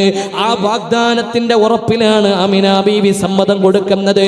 അബ്ദുള്ള എന്നവർ യാത്ര പോവാൻ ആമിന ബീവിയുടെ കൈപിടിച്ച് ചുടുചുംബനം കൊടുത്ത് കവിൾ ചേർത്ത് പിടിച്ച് ആലിംഗനം ചെയ്ത് യാത്ര ചോദിക്കുകയാണ്. അബ്ദുൽ മുത്തലിബ് എന്നവർ തന്റെ പ്രിയപ്പെട്ട പിതാവിനോട് യാത്ര പറഞ്ഞ് ശാമിലേക്ക് കച്ചവടത്തിനിറങ്ങുകയാണ്. മുഅ്മിനീങ്ങളെ, മഹാനായ അബ്ദുള്ള എന്നവർ ശാമിലെത്തി. പൊടിപൊടിക്കുന്ന കച്ചവടം നടന്നു. നല്ല ലാഭം കിട്ടി. അക്കൊല്ലം സാധാരണയിലേറെ ലാഭമുണ്ടായി. വലിയ സന്തോഷം അബ്ദുള്ളയുടെ ഖൽബിലുണ്ട്. അതെന്താ? ഇന്ന് കിട്ടിയ ലാഭം ഞാൻ നേരെ കൊണ്ടുപോയി കാണിക്കുന്നത് എൻ്റെ പ്രിയതമക്കാണല്ലോ. ആമിന ബീവിയോട് ചെന്നിട്ട് പറയണം, ആമിന എടീ, നിന്നെ കല്യാണം കഴിച്ചതിന് ശേഷം വലിയ സന്തോഷമാ, നല്ല ലാഭം എനിക്ക് കിട്ടിയല്ലോ കച്ചവടത്തിൽ എന്ന് പറയാൻ തപിക്കുന്ന മനസ്സോടുകൂടെ കച്ചവടം കഴിഞ്ഞ് 1 മാസം കഴിഞ്ഞ് മഹാനായ അബ്ദുള്ള ഷാമിൽ നിന്ന് മടക്കയാത്ര ആരംഭിക്കുകയാണ്. അതേ സമയത്ത് ആമിന ബീവിയോ അബ്ദുള്ള എന്നവർ കച്ചവടത്തിന് പോയിട്ട് ഏകദേശം 2 മാസം പിന്നീടാണ്. ഒരു ദിവസം പോലും കടന്നിട്ട് ഉറക്കം വരുന്നില്ല. ഭർത്താവില്ലാത്ത വീട്ടിൽ ഒരു സുഖമില്ല. കിടന്നുറങ്ങിയാൽ അബ്ദുള്ളാനെ സ്വപ്നത്തിൽ കാണാണ്. അല്ലാ, ആമിന ബീവി റളിയല്ലാഹു അൻഹയ്ക്ക് വല്ലാത്ത വിഷമമാണ്. ഓരോ രാത്രിയിലും പ്രിയതമന്റെ ഓർമ്മകളാ എന്നാ കടന്നു വരിക. കല്യാണം കഴിഞ്ഞ് കൂടുതൽ ദിവസങ്ങളായിട്ടില്ല. കാത്തിരിക്കുന്നു. ഭർത്താവിന്റെ വരവിനെയും പ്രതീക്ഷിച്ചിരിക്കുകയാണ്. മഹാനായ അബ്ദുള്ള വരുമ്പോ 2 സന്തോഷമുണ്ട് പറയാൻ വരട്ടെ. അബ്ദുള്ള റളിയല്ലാഹു അൻഹു അതാ ശാമിൽ നിന്ന് മടക്കയാത്ര ആരംഭിച്ചു. കൂടെ കച്ചവട സംഘവുമുണ്ട്. ഹത്താ ഇദാ ബലഗൂ ദാറന്നാബിഗ, ദാറുന്നാബിഗ എന്ന സ്ഥലത്തെത്തിയപ്പോ പലപ്പോഴും പല കിസ്സുകളിലും ചോദിക്കാറുണ്ട്, റസൂലുള്ളാന്റെ ബാപ്പ മരിച്ച സ്ഥലം എവിടെയാണ്? പലപ്പോഴും നമ്മുടെ ഉമ്മ മരണപ്പെട്ട സ്ഥലം അപവാണകാണെന്ന് പറയും. അപ്പൊ റസൂലുള്ളാന്റെ ബാപ്പ മരിച്ച സ്ഥലം പലർക്കും അറിഞ്ഞുകൂടാ. അതേ മുഅ്മിനീങ്ങളെ, ദാറുന്നാബിഗ എന്ന സ്ഥലത്തെത്തിയപ്പോ അബ്ദുള്ളാക്ക് തീരെ സുഖമില്ലാതെയായി. അബ്ദുള്ളാക്ക് പനിക്കുകയാണ്. അബ്ദുള്ളാക്ക് ഒട്ടകപ്പുറത്തിരിക്കാൻ കഴിയുന്നില്ല. കൂടെയുള്ള യാത്രക്കാര് മരുന്ന് കൊടുത്തു നോക്കി, നിവൃത്തിയില്ല. ബനു നജ്ജാർ ഗോത്രക്കാരുടെ നാട്ടിലാണുള്ളത്. അപ്പോൾ ആ യാത്രക്കാരെന്ത് ചെയ്തെന്നറിയോ? അബ്ദുള്ളയെ കൊണ്ടുപോയിട്ട് ബനു നജ്ജാറുകാരുടെ അടുക്കൽ ഏൽപ്പിച്ചു. എന്നിട്ട് പറഞ്ഞു, ഇത് അബ്ദുൽ മുത്തലിബിന്റെ മോനാ. അബ്ദുള്ള ചെറുപ്പക്കാരനാണ്, നല്ല സാമർഥ്യമുള്ള നല്ല ബുദ്ധിശക്തിയുള്ള ആളാണ്. പക്ഷേ രോഗിയായി. ഞങ്ങൾ ഷാമിൽ നിന്ന് കച്ചവടം കഴിഞ്ഞ് വരികയാണ്. അതുകൊണ്ട് തൽക്കാലം നിങ്ങൾ ഇദ്ദേഹത്തിന് എല്ലാ ചികിത്സയും ചെയ്യണം. ഞങ്ങൾ നാട്ടിലെത്തിയ ഉടനെ അബ്ദുള്ളയെ അങ്ങോട്ട് കൊണ്ടുപോകാനുള്ള സൗകര്യത്തിലുള്ള ഒരു വാഹനം ഇങ്ങോട്ട് അയക്കാം. ഒട്ടകക്കട്ടിലുള്ള വാഹനത്തിലെ അബ്ദുള്ളക്ക് യാത്ര ചെയ്യാൻ കഴിയുള്ളൂ. കാരണം ഒട്ടകപ്പുറത്തിരിക്കാൻ കഴിയുന്നില്ല, വല്ലാത്ത ക്ഷീണം. ആ യാത്രക്കാർ ബനു നജ്ജാർ ഗോത്രക്കാരെ ഏൽപ്പിച്ചുകൊണ്ട് അവരെ കടന്നുപോയി. അബ്ദുള്ള എന്നവരെ ചികിത്സിച്ചുകൊണ്ട് ബനു നജ്ജാർ ഗോത്രക്കാർ മരുന്ന് കൊടുത്ത് ചികിത്സ തുടങ്ങി. ആമിന ബീവി റളിയല്ലാഹു അൻഹ അടക്കം അബ്ദുൽ മുത്തലിബ് അടക്കമുള്ളവരൊക്കെ കാത്തിരിക്കുകയാണ്. ഷാമിൽ നിന്ന് കച്ചവടക്കാര് മടങ്ങി വരുന്നു എന്ന വിവരമറിഞ്ഞപ്പോ പ്രിയമുള്ളവരെ, ആമിന ബീവി നിറകണ്ണുകളോടെ ഭർത്താവിനെ സ്വീകരിക്കാൻ കാത്തിരിക്കുകയാണ്. അതാ വന്ന് കയറുന്നു കച്ചവട സംഘം. കൂട്ടത്തിൽ ആരില്ല? അബ്ദുള്ളയില്ല. അബ്ദുൽ മുത്തലിബ് വല്ലാതെ ബേജാറായി പോയി. കച്ചവട സംഘത്തോട് ചോദിച്ചു, എന്ത് പറ്റി എൻ്റെ അബ്ദുള്ള? എവിടെ എൻ്റെ അബ്ദുള്ള? എൻ്റെ ജീവന്റെ ജീവനായ അബ്ദുള്ള എവിടെ? അവര് പറഞ്ഞു, അബ്ദുള്ളക്ക് തീരെ സുഖമില്ലായിരുന്നു, ഒന്നുമില്ല, യാത്ര ചെയ്യാൻ ഒരു പ്രയാസമുണ്ട്. അതുകൊണ്ട് അബ്ദുൽ മുത്തലിബെ ഒരു ഒട്ടക കട്ടിലങ്ങ് കൊടുത്തയച്ചാൽ അതിലിങ്ങോട്ട് കൊണ്ടുപോരാം. അബ്ദുൽ മുത്തലിബ് തന്റെ മൂത്ത മകനായ ഹാരിസിനെ വിളിക്കാണ്. ഹാരിസിനെ വിളിച്ചിട്ട് പറഞ്ഞു, ഹാരിസേ, വേഗം ബനു നജ്ജാറിലേക്ക് പോയിട്ട് അബ്ദുള്ളാനെ ഇങ്ങോട്ട് കൂട്ടിവാ. ഹാരിസ് തന്റെ ഒട്ടകത്തെയും ഒരു ഒട്ടക കട്ടിൽ ഘടിപ്പിച്ച ഒട്ടകത്തെയും കൊണ്ട് യാത്ര പോവാണ്. അബ്ദുള്ള എന്നവരെ കൊണ്ടുവരാൻ എൻ്റെ പ്രിയപ്പെട്ടവരെ, അങ്ങനെ ഹാരിസദാ ബനുന്നജാർ ഗോത്രക്കാരുടെ അടുത്ത് ദാറുന്നാബിഗയിലെത്തുകയാ. ദാറുന്നാബിഗയിലെത്തിയപ്പോ അവിടെ ജനങ്ങളുടെ മുഖമൊക്കെ വല്ലാതെ മ്ലാനമാണ്, വിഷമത്തില, അന്നാടെന്തോ ഒരു പ്രയാസത്തില. അതാ ചെന്ന് കയറി ഹാരിസ് നേരെ ചോദിക്കുകയാണ്, ഐന അഖീ അബ്ദുല്ലാ, എന്റെ കൊച്ചനുജനായ അബ്ദുള്ള എവിടെ? എന്റെ അനുജനായ അബ്ദുള്ളാനെ ഏത് വീട്ടിലാ കടത്തിയിട്ടുള്ളത്? നാട്ടുകാരുടെ കണ്ണ് നിറഞ്ഞൊഴുകുകയാണ്. ഹാരിസേ, ഹാരിസേ, നിങ്ങളുടെ അനുജനാണോ അബ്ദുള്ള? ആ അബ്ദുള്ള ഇന്ന് രാവിലെയാണ് മരണപ്പെട്ടത്. അദ്ദേഹത്തിന്റെ ഖബറാണ് കാണുന്നത്. ഞങ്ങൾ അദ്ദേഹത്തെ മറവാടിയിട്ടാ വരുന്നത്. സുബ്ഹാനല്ലാഹ്. ഹാരിസ് അങ്ങ് കരഞ്ഞുപോയി. ആ ഒട്ടകത്തെയും വഹിച്ച് തിരിച്ചു പോരുകയാ. അബ്ദുള്ളയുടെ ഖബറിൽ ഒരു അല്പനേരം ചെന്ന് നിൽക്കുകയാ. തന്റെ പ്രിയപ്പെട്ട കൊച്ചനുജന്റെ ഖബറിന്റെ സമീപത്ത് നോക്കി നിൽക്കുകയാ. പിന്നെ കൽബിൽ ഇങ്ങനെ ആലോചിക്കുന്നു, അല്ലാ, ഞാനെങ്ങാനും എന്റെ തറവാട്ടിലേക്ക് അങ്ങ് മടങ്ങിച്ചെന്ന കാത്തിരിക്കുന്നതെന്റെ ഒരു ഉപ്പയാ. പിന്നെ കാത്തിരിക്കുന്നതെന്റെ പ്രിയപ്പെട്ട അബ്ദുള്ളയുടെ ഭാര്യയാണ്. 16 വയസ്സുകാരി, ഒരു അഭിപ്രായ പ്രകാരം 14 വയസ്സുകാരി മഹദിയായ ആമിന ബീവിയോട് എന്ത് സമാധാനമാ പറയുക റബ്ബേ. ഹാരിസിന്റെ മനസ്സ് വല്ലാത്ത വിഷമത്തിലാ. ഹാരിസ് ഇപ്പൊ വരും എന്ന വാർത്തയറിഞ്ഞിട്ട് അബ്ദുൽ മുത്തലിബ് കാത്തിരിക്കുകയാ. ആമിന ബീവി കാത്തിരിക്കുകയാ. ആമിന ബീവിക്ക് അന്ന് 2 സന്തോഷമുണ്ട്. എന്താ? ഒന്നാമത്തെ സന്തോഷം, റബ്ബേ, എന്റെ ഭർത്താവ് 3 മാസത്തിന് ശേഷം തന്റെ അടുത്തേക്ക് വരുന്നു എന്നതാ. രണ്ടാമത്തെ സന്തോഷം എന്തെന്നറിയുമോ? രണ്ടാമത്തെ സന്തോഷം എന്തെന്നറിയുമോ? അബ്ദുള്ള എന്നവര് ഷാമിലേക്ക് കച്ചവടത്തിന് പോയിട്ട് പിന്നെ ആമിന ബീവിക്ക് ഹൈലുണ്ടായിട്ടില്ല, മെൻസസ് വന്നിട്ടില്ല. അതിന്റെ അർത്ഥം എന്താ? ആമിന ബീവി ഇന്ന് ഗർഭിണിയാ.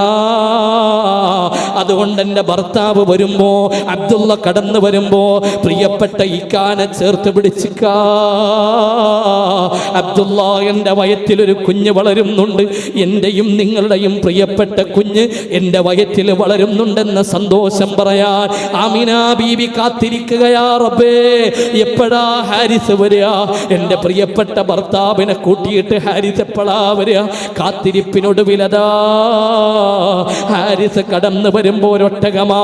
മറ്റേ ഒട്ടകം ഖാലിയാ. അതിന്റെ പുറത്താരുമില്ല. ആമിന ബീവിയുടെ മനസ്സൊന്ന് കാളി. അബ്ദുള്ള എന്ന അബ്ദുൽ മുത്തലിബ് ഇറങ്ങിച്ചെല്ലുന്നു. ഹാരിസേ, മോനെവിടെ? ഹാരിസേ, ഐന ബനി അബ്ദുള്ള. ഹാരിസേ, എൻ്റെ മോൻ അബ്ദുള്ള എന്തേ? ഹാരിസ് ഒരൊറ്റ കരച്ചില. മാത്തയില്ല, മാത്തയാ ബത്താ, മരിച്ചുപോയിപ്പാ. അബ്ദുള്ള നമ്മളെ വിട്ടുപോയിപ്പാ. അബ്ദുള്ള എന്നേക്കുമായി നമ്മോട് വിട പറഞ്ഞുപ്പാ. ആമിന ബീവി ഒരൊറ്റ തേങ്ങല. പിന്നെ അതൊരു വിതുമ്പലാണ്. അബ്ദുൽ മുത്തലിബ് ആ റൂമിലേക്ക് കയറി ചെല്ലുകയാണ്. കരയില്ല മരുമോടെ, വിഷമിപ്പിക്കരുത്, വിഷമിക്കരുത്. ഞാനൊരു വലിയ സ്വപ്നം കണ്ടിട്ടുണ്ട്. ആ സ്വപ്നം സത്യമാണെങ്കിൽ ആമിന, ചില അത്ഭുതങ്ങൾ നമ്മുടെ വീട്ടിൽ വരാനുണ്ട്. അതുകൊണ്ട് എൻ്റെ പൊന്നുമോള് കരയരുതെന്ന് പറഞ്ഞ് മരുമകളെ അടുത്തിരുന്ന് സമാധാനിപ്പിക്കുകയാണ്. എൻ്റെ പ്രിയപ്പെട്ട ഉമ്മ, പ്രിയപ്പെട്ട പെങ്ങളെ, എന്തെങ്കിലും ഒരു ചെറിയ വിഷമം ജീവിതത്തിൽ വരുമ്പോ, ഏതെങ്കിലും ഒരു പ്രയാസം വരുമ്പോ, അല്ലാ, എന്തിനാ റബ്ബേ നീ എന്നെ ഇങ്ങനെ പരീക്ഷിക്കുന്നത് എന്ന് പടച്ചവനോട് പരാതി പറയുന്ന പെങ്ങളെ, പഠിച്ചോ പ്രിയപ്പെട്ടവളെ. അള്ളാന്റെ റസൂല് ഉമ്മാന്റെ വയറ്റില് 3 മാസത്തിൽ കിടക്കുമ്പോ യതീമാ, പൊന്നു പ്രിയപ്പെട്ട വാപ്പ അബ്ദുള്ള ലോകത്ത് നിന്ന് വിട പറഞ്ഞു പോയിട്ടുണ്ട്. എൻ്റെ പ്രിയപ്പെട്ട മുഅ്മിനീങ്ങളെ, മഹാനായ റസൂലുള്ളാഹി സ്വല്ലല്ലാഹു അലൈഹി വസല്ലം ഉമ്മാന്റെ വയറ്റിൽ 3 മാസം പ്രായമായിരിക്കെ, 3 മാസം തികഞ്ഞിട്ടില്ല, അതിൻ്റെ മുമ്പ് തന്നെ ഹബീബായ നബി തങ്ങൾ യതീമായി മാറി എന്നതാണ്. ആമിന ബീവി റളിയല്ലാഹു അൻഹ വലിയ സങ്കടത്തിലായി, വലിയ വിഷമത്തിലായി. കാരണം എന്താ? ഒരു ഭർത്താവ് തൻ്റെ കൂടെ ഉണ്ടാവണം എന്നൊരു പെണ്ണ് ആഗ്രഹിക്കുന്ന ഏറ്റവും പ്രധാനപ്പെട്ട സമയതാണ് ഗർഭിണിയാകുന്ന സമയമാണ്. കാരണം എന്താ, തൻ്റെ കാര്യങ്ങൾ തന്നെ സ്വയമായിട്ട് ചെയ്യാനൊന്നും ഒരു പെണ്ണിന് കഴിയാത്തൊരു സമയമാണ്. പക്ഷേ അല്ലാഹു തആല ഒരു നിഅമത്ത് ചെയ്തു. എന്താണ് ആ നിഅമത്ത്? ആമിന ബീവി റളിയല്ലാഹു അൻഹക്ക് ഒരു വിഷമവുമില്ല. ഫലം അജിദ് ലി ഹംലിഹി അലമൻ വലാ സിഖല. അല്ലേ, മൗലൂദിൽ നമ്മളാ പറയുന്നത് കറക്റ്റാണ്, അങ്ങനെ തന്നെ. എന്താണ് ഈ മൗലൂദിൽ പറയുന്നത്? തന്നെ ഈ പറയുന്നത് ഫലം അജിദ് ലി ഹംലിഹി അലമൻ വലാ സിഖല. എൻ്റെ വയറ്റിലൊരു കുഞ്ഞുണ്ട് എന്ന് പോലും എനിക്ക് തോന്നിയിരുന്നില്ല. അല്ലാഹു തആല ആമിന ബീവിക്ക് ചെയ്ത ഒരു നിഅമത്താണ്. മറ്റ് രണ്ടാമത്തെ ഒരു നിഅമത്ത് എന്താണ്? അദാ വറുയ ഉമ്മി റസൂലുള്ളാഹി സ്വല്ലല്ലാഹു അലൈഹി വസല്ലം തങ്ങളെ പറയുന്നുണ്ടല്ലോ, അന ദഅവതു അബി ഇബ്രാഹിം, ഞാൻ എൻ്റെ വാപ്പ ഇബ്രാഹിം നബി അലൈഹി സ്വലാമിൻ്റെ ദുആയാണ്. വറുയ ഉമ്മി, എൻ്റെ ഉമ്മ കണ്ട സ്വപ്നമാണ്. അതെന്താ ഉമ്മ കണ്ടത്? ഉമ്മ ഓരോ രാത്രിയിലും സ്വപ്നം കാണാ, സന്തോഷത്തിന്റെ സ്വപ്നങ്ങൾ. ആകാശത്തിന്റെ കോണിൽ നിന്നൊരു വെളിച്ചം തന്റെ വീട്ടിലേക്ക് ഇറങ്ങി വരുന്നു.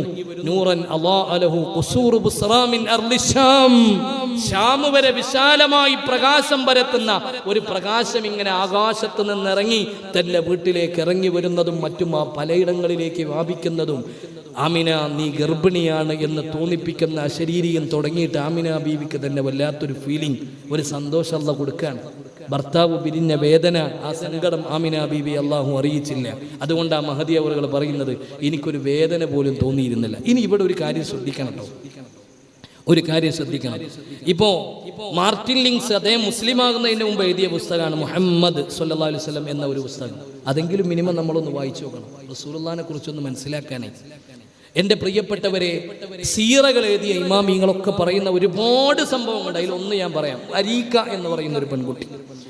ഈ പെൺകുട്ടി വേദം പഠിച്ച പെൺകുട്ടിയാണ്, നല്ല സൽ സ്വഭാവിയായ പെൺകുട്ടിയാണ്. ആ പെൺകുട്ടി എന്നും അബ്ദുൽ മുത്തലിബിനോട് പറയാറുണ്ടായിരുന്നു, അബ്ദുൽ മുത്തലിബേ, നിങ്ങളെ മോൻ അബ്ദുല്ലാനെ കല്യാണം അന്വേഷിക്കുമ്പോൾ എന്നെ കെട്ടിച്ചു കൊടുക്കണേ, എന്നെ കെട്ടിച്ചു കൊടുക്കണേ. അപ്പൊ അബ്ദുൽ മുത്തലിബ് ചോദിക്കും അതെന്തിനാണെന്ന് ചോദിക്കും. അപ്പോ ആ പെണ്ണ് അബ്ദുൽ മുത്തലിബിനോട് പറയും അതൊരു രഹസ്യമാണെന്ന് പറയും. അബ്ദുള്ള എന്നവർ ഒരു വഴിയിലൂടെ പോകുമ്പോൾ ഈ പെണ്ണ് വന്നിട്ട് പറയും, അബ്ദുള്ള നിങ്ങൾ കല്യാണം കഴിക്കുമ്പോൾ എന്നെ കല്യാണം കഴിക്കണം കേട്ടോ. ഇവള് വേദം പഠിച്ച പെണ്ണാണ്, നല്ല അന്നത്തെ സൽസ്വഭാവിനിയായ പെണ്ണാണ്. പക്ഷെ ഈ പെണ്ണ് അബ്ദുള്ള എന്നവരോട് വന്നിട്ട് പറയും നിങ്ങൾ എന്നെ കല്യാണം കഴിക്കണം, നിങ്ങൾ എന്നെ കല്യാണം കഴിക്കണം.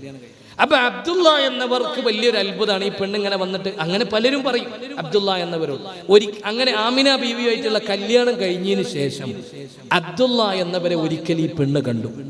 കല്യാണം കഴിഞ്ഞ് രണ്ടുപേരും മണിയറ കൂടിയതിന് ശേഷം ഒരിക്കൽ അബ്ദുള്ള എന്നവരുടെ കല്യാണം കഴിഞ്ഞ വിവരം പോലും ഈ പെണ്ണ് അറിഞ്ഞിട്ടില്ല. ആ പെണ്ണിനെ ഒരു വഴിയിൽ വെച്ച് അബ്ദുള്ള എന്നവർ കാണാൻ. സാധാരണ അബ്ദുള്ളയുടെ മുഖത്ത് നോക്കിയിട്ട് നിങ്ങൾ എന്നെ കല്യാണം കഴിക്കണം എന്ന് പറയാറുള്ള പെണ്ണ് അന്ന് പറഞ്ഞില്ല. അബ്ദുള്ള എന്നവരുടെ മുഖത്ത് നോക്കി, പിന്നെ ആ പെണ്ണ് മുഖം ചുളിച്ചു, പിന്നെ ആ പെണ്ണ് തിരിഞ്ഞു പോവാണ്. അബ്ദുള്ള എന്നവർ വിചാരിക്കണ എന്താണ്, സാധാരണ പറയും പോലെ അബ്ദുള്ള നിങ്ങൾ എന്നെ കല്യാണം കഴിക്കണേന്ന് ഈ പെണ്ണ് പറയുന്നതാണ്. പറഞ്ഞില്ല.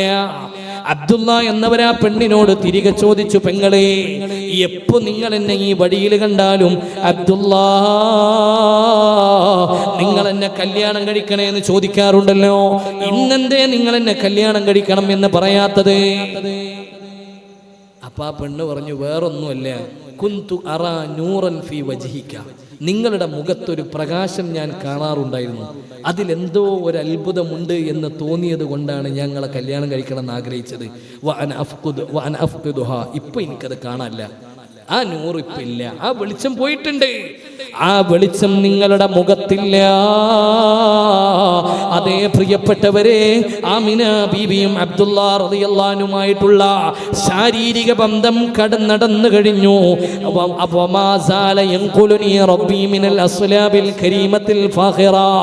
ആ വെളിച്ചം മഹാനായ അബ്ദുള്ള എന്നവരുടെ മുതുകിൽ നിന്ന് ആമിന ബീവിയുടെ ഗർഭാശയത്തിലേക്ക് നീങ്ങിയത് കണ്ണുള്ളവർക്ക് കാണാമായിരുന്നു എന്ന് പറഞ്ഞാൽ അതൊരു നൂറായിരുന്നു എന്നാണ്. റസൂലുള്ളാഹിന്റെ നൂറ് പലരും അത് വായിച്ചിട്ടുണ്ട്. കുന്തു നൂറൻ ബൈന യദയില്ല. അത് സാധാരണക്കാരായ അറബികൾ പോലും പല പെണ്ണുങ്ങളും തിരിച്ചറിഞ്ഞിരുന്നു എന്നാണ്.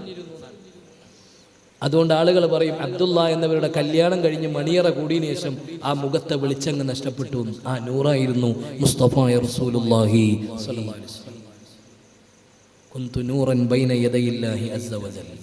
ആ പ്രകാശം ഇങ്ങനെ കടന്നു വന്ന വഴികളിൽ അങ്ങനെയാണ്. ആ പ്രകാശം ചിലവർക്കേ ലഭിക്കുള്ളൂ, എല്ലാവർക്കും അത് ലഭിക്കൂല. ആ പ്രകാശം ലഭിക്കണമെങ്കിലും കണ്ടീഷൻ. ഇപ്പൊ നിങ്ങൾ ആലോചിച്ച് നോക്ക്, റസൂലുള്ളാഹി സ്വല്ലല്ലാഹി അലൈഹി വസല്ലം തങ്ങൾ എന്ന നൂറിനെ തന്നെ കാണാൻ പറ്റിയില്ലല്ലോ അബൂജഹലിന്റെ കണ്ണിന്. അബൂജഹൽ കണ്ടതും റസൂലുള്ളാനെയാണ്, സിദ്ദീഖ് റളിയല്ലാഹു അൻഹു കണ്ടതും റസൂലുള്ളാനെയാണ്. മഹാനായ സൈനുദ്ദീൻ മഖ്ദൂം റഹിമഹുല്ലാ ഉദ്ധരിക്കുന്ന ഒരു സംഭവം കാണാം. ഒരു മനുഷ്യൻ ഏകാന്തനായി ഒരു മരുഭൂമിയിലൂടെ യാത്ര നടത്തുമ്പോൾ ആ നാട്ടുകാര് മുഴുവൻ മഴയ്ക്ക് വേണ്ടി ദ്വേർക്കാണ്. മഴയില്ലാഞ്ഞിട്ട് വലിയ കഷ്ടപ്പാടില്ല, മഴയില്ലാതെ വലിയ പ്രയാസത്തിലാണ്. അവർ വല്ലാതെ ദുആ ചെയ്തുകൊണ്ടിരിക്കുകയാണ് മഴയ്ക്ക് വേണ്ടിയിട്ട്. ആ മഴയ്ക്ക് വേണ്ടി ദുആ ചെയ്തുകൊണ്ടിരിക്കുമ്പോൾ ഒരു പ്രിയപ്പെട്ട മനുഷ്യൻ വന്നിട്ട് അവിടെ കൂട്ടത്തിൽ നിന്നുകൊണ്ട് ദ്വേർക്കാണ്. അല്ലാഹുമ്മ അഗിത്നാ, അല്ലാഹുമ്മ അഗിത്നാ ബിബറക്കത്തി ഐനി. പടച്ചോനെ, എൻ്റെ കണ്ണിന്റെ ബറക്കത്ത് കൊണ്ട് എനിക്ക് മഴ, ഞങ്ങൾക്ക് മഴ തരണേന്ന്. അപ്പൊ ആളുകൾ ആ ദുആ കേട്ടു. നിങ്ങളെ കണ്ണിന്റെ ബറക്കത്തോ, എന്നാ പിന്നെ ആ ബറക്കത്തോണ്ട് മഴ പെയ്യട്ടെ. പെയ്തു മഴ. ആ മനുഷ്യൻ അങ്ങനെ ദ്വേർന്നു, മഴ പെയ്തു. ഇമാമുമാർ ഈ സംഭവം ഉദ്ധരിക്കുകയാണ്. മഴ പെയ്തപ്പോ ആളുകൾ ചോദിച്ചു, അല്ല നിങ്ങളെ കണ്ണിനെന്താ പ്രത്യേകത, എന്താണ് നിങ്ങളുടെ കണ്ണിന്റെ പ്രത്യേകത? അപ്പോൾ പറഞ്ഞു, ഹാദാനി ഐനാനി റഅതാ അബൂ യസീദുൽ ബിസ്താമി. എൻ്റെ കണ്ണുകൾ അബൂ യസീദുൽ ബിസ്താമി റളിയല്ലാഹു അൻഹു കണ്ട കണ്ണാണ്. അബൂ യസീദുൽ ബിസ്താമി തങ്ങളെ ലാഹിറിൽ ഇങ്ങനെ കണ്ടതാവൂല, അതാണ് ആ കാഴ്ച. അതാ ഞാൻ പറയുന്നത്, കാഴ്ച തന്നെ പല കോലത്തിലുണ്ട്, കാഴ്ച തന്നെ പല രൂപത്തിലുണ്ട്, കാഴ്ച തന്നെ പല ഭാവത്തിലുണ്ട്. മുഅ്മിനീങ്ങളെ, മഹാനായ നബിയുനാ റസൂലുള്ളാഹി സ്വല്ലല്ലാഹു അലൈഹി വസല്ലമ തങ്ങളുടെ നളറത്ത് വേറൊരു രൂപമാണ്. ഞാൻ അങ്ങോട്ട് കടന്നു പോകുന്നില്ല. അതുകൊണ്ട് മുഅ്മിനീങ്ങളെ, ആമിന ബീവി റളിയല്ലാഹു അൻഹ ഒറ്റപ്പെട്ടു പോയി, ഏകാന്തയായി. ഭർത്താവ് നഷ്ടപ്പെട്ടു പോയി, കുഞ്ഞ് വയറിൽ ഇങ്ങനെ വളരാൻ തുടങ്ങി. മഹദി അവറുകൾ പറയാൻ, പക്ഷേ എനിക്കൊരു ഗർഭിണിയാണ് എന്നൊരു ഫീലിംഗ് ഒന്നുമില്ല. അവസാനം കാലത്തിൽ എന്നോട് പെണ്ണുങ്ങളൊക്കെ പറയാൻ തുടങ്ങി, എടി ആമിന, ഈ ഒന്ന് പോയിട്ട് നമ്മളെ കുഹാനത്തുകരെ ഈ കൈനോട്ടക്കാരെയൊക്കെ ഒന്ന് പോയി കാണണം കേട്ടോ. കാരണം എന്താ, നിനക്ക് എന്തോ ഒരു ജിന്ന് കൂടിയിട്ടുണ്ടാവാൻ സാധ്യതയുണ്ട്, നിനക്കൊരു വേദനയില്ല ഗർഭത്തിന്. ഇതൊക്കെ ആമിന ബീവി പറയുന്ന അതേ കോട്ടിങ്സുകൾ മൗലിദിന്റെ കിതാബുകളിലും സീറകളുടെ കിതാബിലൊക്കെ നമുക്ക് കാണാൻ പറ്റും. ഇതിന്റെ സംഭവങ്ങൾ ചരിത്രങ്ങളുടെ തെളിവ് ചരിത്രമാണ്, ചരിത്രത്തിന്റെ തെളിവ് ചരിത്രത്തിന്റെ രേഖകളാണ്. എൻ്റെ പ്രിയപ്പെട്ട മുഅ്മിനീങ്ങളെ, ആമിന ബീവി റളിയല്ലാഹു അൻഹക്ക് അങ്ങനെ പ്രസവ സമയം അടുക്കുകയാണ്. പ്രസവത്തിന്റെ നേരമായി. ആ 9 മാസം അങ്ങനെ കഴിഞ്ഞു പോയി. ഒരു റബീഉൽ അവ്വലിലേക്ക് കടന്നു വരികയാണ്. പരിശുദ്ധമായ റബീഉൽ അവ്വൽ 12 എന്ന പ്രബലമായ അഭിപ്രായ പ്രകാരം തിങ്കളാഴ്ച സുബ്ഹിയോട് അടുത്ത സമയത്ത് എന്ന് പറഞ്ഞാൽ സുബ്ഹി കഴിഞ്ഞ നേരത്ത്, സുബ്ഹി നിസ്കാരത്തിന്റെ നേരം കഴിഞ്ഞ് പ്രഭാതത്തോടടുത്ത സമയത്ത്, സുബ്ഹിന്റെ മുമ്പല്ല എന്നതാണ് പ്രബലാഭിപ്രായം. പിന്നെ നമ്മൾ നേരത്തെ എണീറ്റ് മൗലിദിൽ നിന്നതോ, അത് നമ്മൾ ആ സമയത്തിന്റെ മുമ്പേ നബിതങ്ങളെ സ്വീകരിക്കാൻ റെഡിയാണ് എന്ന ഒരു ഇസ്തിഅദാദിന്റെ ഭാഗമാണെന്നാണ് ഉലമാക്കളൊക്കെ ഉസ്താദുമാരൊക്കെ പറഞ്ഞു തരാറുള്ളത്. പ്രബലമായ സീറകളുടെ അഭിപ്രായ പ്രകാരം ദുഹാ സമയത്താണെന്ന് അഭിപ്രായമുള്ള പണ്ഡിതന്മാരുണ്ട്. നേരം വെളുത്ത ഉടനെയാണെന്ന് അഭിപ്രായമുള്ളവരുണ്ട്. അതല്ല, സുബ്ഹിയുടെ നേരം അങ്ങ് കഴിഞ്ഞ ഉടനെ, സുബ്ഹിയോട് അടുത്താന്ന് പറഞ്ഞാൽ ബഅദ സുബ്ഹി, സുബ്ഹി കഴിഞ്ഞ ഉടനെയുള്ള സമയത്ത് ഹബീബായ നബി തങ്ങൾക്ക് ആമിന ബീവി ജന്മം നൽകുകയാണ്. ആ പ്രസവത്തിനും വേദനയില്ല. അത് പറഞ്ഞതാരാ? അന്നത്തെ മക്കയിലെ വയറ്റാട്ടിയ, അന്നത്തെ മക്കയിലെ പെണ്ണുങ്ങളുടെ പേരെടുക്കുന്ന പെണ്ണാരാ? അബ്ദുറഹ്മാൻ ഇബ്നു ഔഫ് റളിയല്ലാഹു അൻഹുവിന്റെ ഉമ്മയായ ശിഫാ ബീവിയാ. അവര് പറയാണ്, ആമിന ബീവിയുടെ പ്രസവം എടുക്കാൻ പോയത് ഞാനാ. ശിഫാ ബീവി പറയാണ്, അബ്ദുറഹ്മാൻ ഇബ്നു ഔഫ് റളിയല്ലാഹു അൻഹുവിന്റെ പ്രിയപ്പെട്ട ഉമ്മയാണ് ശിഫാ. ആ മഹദി പറയാണ്, ആമിനാക്കൊരു പ്രസവ വേദനയുമില്ല. ആമിന ഇങ്ങനെ കടക്കുകയാണ്. റബീഉൽ അവ്വൽ 12 രാത്രിയാണ്. ഞാൻ ആ വീട്ടിൽ നേരത്തെ പോയി നിന്നിട്ടുണ്ട്. ആമിന ബീവി ആരോടൊക്കെയോ എന്തൊക്കെയോ പറയുകയാണ്. പിന്നെ ഞങ്ങളോട് പറയുന്നു, ഷിഫാ പ്രിയപ്പെട്ടവളെ, ഞാനിതാ ഒരുപാട് വിളക്കുകൾ കാണാൻ, ഒരുപാട് വെളിച്ചം കാണാൻ, എൻ്റെ വീടിൻ്റെ മുകളിലേക്ക് ആരൊക്കെയോ ഇറങ്ങി വരുന്നത് പോലെ ഞാൻ കാണുകയാണ്. ഇവിടെ ആകമാനം പ്രകാശം നിറഞ്ഞിരിക്കുകയാണ്. എനിക്ക് പ്രസവ വേദന വരുന്നില്ല. എന്തൊക്കെയോ ഒരു സന്തോഷത്തിന്റെ നിമിഷങ്ങളാ ഞാൻ അനുഭവിക്കുന്നത്. ആമിന ബീവിയിൽ നിന്ന് ഷിഫ എന്ന ബീവി പറയാണ്, ഞാൻ ആ പ്രസവത്തിന് കാത്തിരിക്കുമ്പോ മുഹമ്മദുർ റസൂലുള്ളാഹിക്ക് ആമിന ബീവി പ്രസവിക്കുകയാ, ജന്മം നൽകുകയാ. ആ കുഞ്ഞുമോൻ സാധാരണ പോലെയല്ല. ആ കുഞ്ഞ് പ്രസവിച്ച ഉടനെ ഭൂമിയിലേക്ക് ഇറങ്ങിയിട്ട് തൻ്റെ കണ്ണുകൾ ആകാശത്തേക്ക് ഉയർത്തുന്നു. ആ കുഞ്ഞിനെ വാരിയെടുക്കാൻ വേണ്ടി ഞാൻ ചെന്നപ്പോ, ഇതാരാ പറയേണ്ടത്? പ്രസവെടുത്ത പെണ്ണല്ലേ, പ്രസവിച്ച ഉടനെ എന്താ ഉണ്ടായത് എന്ന് പറയേണ്ടത്? ആ മഹദി പറയുന്ന സംഭവങ്ങൾ സീറകൾ ഉദ്ധരിക്കുകയാണ്, ദലായിലുൻ നുബുവ ഉദ്ധരിക്കുകയാണ്, ഇമാമിങ്ങൾ നൂറുകണക്കിന് ഗ്രന്ഥങ്ങളിൽ എഴുതുകയാണ്. ഈ പെണ്ണ് പറയാണ്, ഈ കുട്ടി ഒരു അത്ഭുതകരമായ കുഞ്ഞാണ്. ഈ കുഞ്ഞിന്റെ കുടല് ഞങ്ങൾ അറുത്തു മാറ്റേണ്ടി വന്നിട്ടില്ല, ഉമ്മയുടെ പൊക്കിൽ കൂടി വിച്ഛേദിക്കേണ്ടി വന്നിട്ടില്ല, സുന്നത്ത് കല്യാണം നടത്തേണ്ടി വന്നിട്ടില്ല. വലദതുഹു മഖ്തൂനം മക്ഹൂലാ, കണ്ണിൽ സുറുമയിടപ്പെട്ടതായ കുഞ്ഞുമോനാണ് ഭൂമിയിലേക്ക് ജനിച്ചു വന്നത്. വൃത്തിയാക്കേണ്ടി വന്നില്ല, മ്ലേച്ഛങ്ങളൊന്നും ആ കുഞ്ഞിന്റെ ശരീരത്തിലില്ല. എണീറ്റ ഉടനെ ആ കുഞ്ഞ് തൻ്റെ രണ്ട് കൈകളിൽ ഊന്നിയിട്ട് ആകാശത്തേക്ക് കണ്ണുയർത്തുന്നു. ഇത് എൻ്റെ കണ്ണുകളെ കൊണ്ട് ഞാൻ കണ്ടു എന്ന് അബ്ദുറഹ്മാൻ ഇബ്നു ഔഫ് റളിയല്ലാഹു അൻഹുവിന്റെ ഉമ്മ ഷിഫാ ബീവി എന്ന അന്നത്തെ വയറ്റാട്ടി സാക്ഷ്യപ്പെടുത്തുകയാണ്. വരട്ടെ, ആമിന ബീവി കുഞ്ഞിനെ താങ്ങിയെടുക്കുകയാണ്. അതാ കുഞ്ഞിനെ താങ്ങിയെടുത്തിട്ട് ഷിഫ എന്നവര് നേരെ അബ്ദുൽ മുത്തലിബിന്റെ അടുത്തേക്ക് കൊണ്ടുപോവാണ്. അബ്ദുൽ മുത്തലിബ് ആ കുഞ്ഞിനെ നോക്കുകയാണ്. കഅന്നഹുൽ ബദ്റുൽ മുനീർ, ആകാശത്തു നിന്ന് ചന്ദ്രിക ഇറങ്ങി വന്ന പോലെ, ആകാശത്ത് പ്രോജ്വലിക്കുന്ന 14-ാം രാവ് താഴേക്ക് ഇറങ്ങി വന്നത് പോലുള്ള മുഖമാണ്. വഅജ്മല മിൻക ലം തറ ഖത്തു ഐനി വഅഹ്സന മിൻക ലം തലിദിൻ നിസാഉ.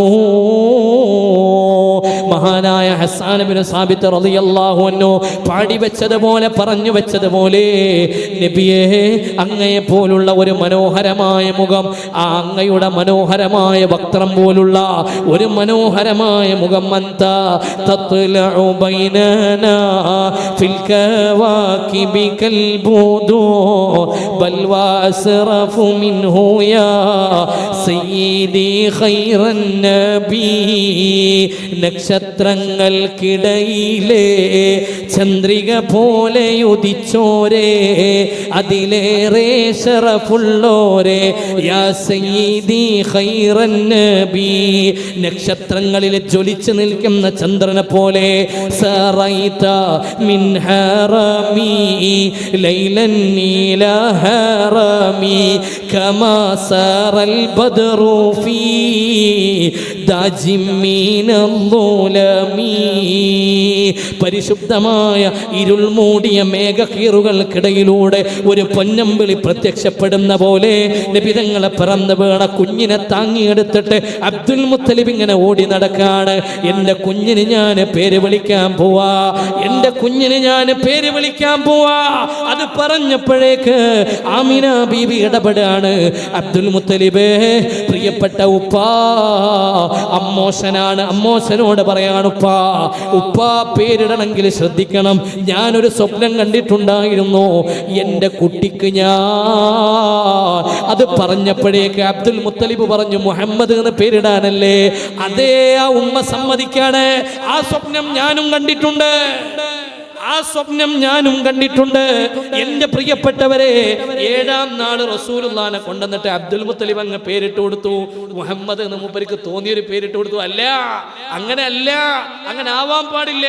എന്തുകൊണ്ട്? മുഹമ്മദുർ റസൂലുള്ളാഹ് വല്ലദീന മഅഹു അസിദ്ദാഉ അലൽ കുഫാർ. അത് ഖുർആനിന്റെ ആയത്താണ്. അത് ഖുർആനിന്റെ ആയത്താണ്. ഖുർആനോ അള്ളാന്റെ കലാമാണ്, കലാമോ അള്ളാന്റെ കലാമുൻ നഫ്സിയാണ്. അപ്പോൾ മുഹമ്മദ് റസൂലുള്ളാന്റെ പേര് സ്വല്ലല്ലാഹു അലൈഹി വസല്ലം അള്ളാഹു നേരത്തെ ഇട്ടുവെച്ചിട്ടുണ്ട്. ഖുർആനിലൊരു സൂറത്തിന്റെ പേര് മുഹമ്മദ് എന്നാണ്, ഖുർആനിലൊരു സൂറത്തിന്റെ പേര് മുഹമ്മദ് എന്നാണ്. അപ്പൊ അബ്ദുൽ മുത്തലിബ് എന്നുള്ള ഒരു ഗോത്ര പ്രമുഖന് അങ്ങനെ വായിൽ തോന്നിയപ്പോൾ മുഹമ്മദ് എന്നാണ് പേരിട്ടു. അല്ലടോ, അങ്ങനെയല്ല, അങ്ങനെ വായിക്കല്ല. അതാണ് ഇപ്പോഴത്തെ പ്രശ്നം. അങ്ങനെ വായിച്ചപ്പോഴാണ് പ്രശ്നങ്ങളൊക്കെ വന്നത്. 40-ാം വയസ്സ് വരെയൊക്കെ അങ്ങനെയൊക്കെയാണ് പോയിട്ട് 40-ാം വയസ്സിൽ നുബുവത്ത് കിട്ടി നമ്മളെ നേതാവായി. അല്ല, അങ്ങനെയല്ല. ഇതിനെങ്ങോട്ട് തെരഞ്ഞെടുത്തതാണ് ഈ കുട്ടിനെ. അത് എപ്പോ? ആദം നബിയെ പടക്കുന്നതിന്റെ മുമ്പേ അന നബിയുൻ വ ആദമു ബൈനൽ മാഇ വത്തീൻ അവിടന്നേ തുടങ്ങിയിട്ടുണ്ട്. സഞ്ചാര പദങ്ങൾ മുഴുവൻ അത്ഭുതമാണ്. ഞാൻ വിശദീകരിക്കുകയല്ല മുഅ്മിനീങ്ങളെ. അബ്ദുൽ മുത്തലിബ് പറയാണ്, ആമിന നീ മുഹമ്മദ് എന്ന പേരിടുന്നല്ലേ എന്നോട് പറയുന്നത്? അതേ പേര് തന്നെയാണ് ഞാൻ കുഞ്ഞിനിടാൻ പോകുന്നത്. ഈ വിവരം കേട്ടപ്പോ നിങ്ങൾ നോക്കണം കേട്ടോ, റസൂലുള്ളാഹി സ്വല്ലല്ലാഹി അലൈഹി വസല്ലമ തങ്ങൾ മുഹമ്മദ് എന്ന കുഞ്ഞോന് ജനിച്ചിട്ടുണ്ട്. ഈ വിവരം കേട്ടപ്പോ വേഗം സുവൈബത്തുൽ അസ്ലമിയ എന്ന് പറയുന്ന അവിടുത്തെ വേലക്കാരിയായ പെണ്ണ്, അബൂലഹബിന്റെ അടിമപ്പെണ്ണ് ഓടിച്ചെല്ലാണ് അബൂലഹബിന്റെ മുമ്പിലേക്ക് എന്ന് പറഞ്ഞാൽ റസൂലുള്ളാഹിന്റെ മൂത്താപ്പാന്റെ അടുത്ത് ചെന്നിട്ട് പറഞ്ഞു, അബൂലഹബേ,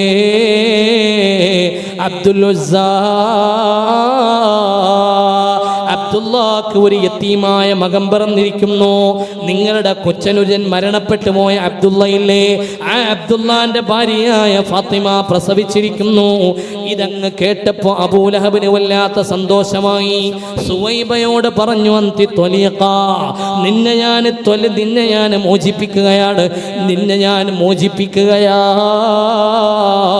ഈ സന്തോഷ വാർത്ത എന്നോട് പറഞ്ഞതിന്റെ പേരിലെ എന്റെ പ്രിയപ്പെട്ട മുഅ്മിനീങ്ങളെ, സുവൈബത്തുൽ അസ്ലമിയ റളിയല്ലാഹു അൻഹക്ക് താങ്ങാൻ സാധിക്കുന്നില്ല സന്തോഷം കൊണ്ട്. ഓടി വന്നു ആമിന ബീവിയുടെ അടുത്തേക്ക്. ആമിന, നിങ്ങളുടെ മകനൊരു വല്ലാത്ത മോൻ തന്നെ.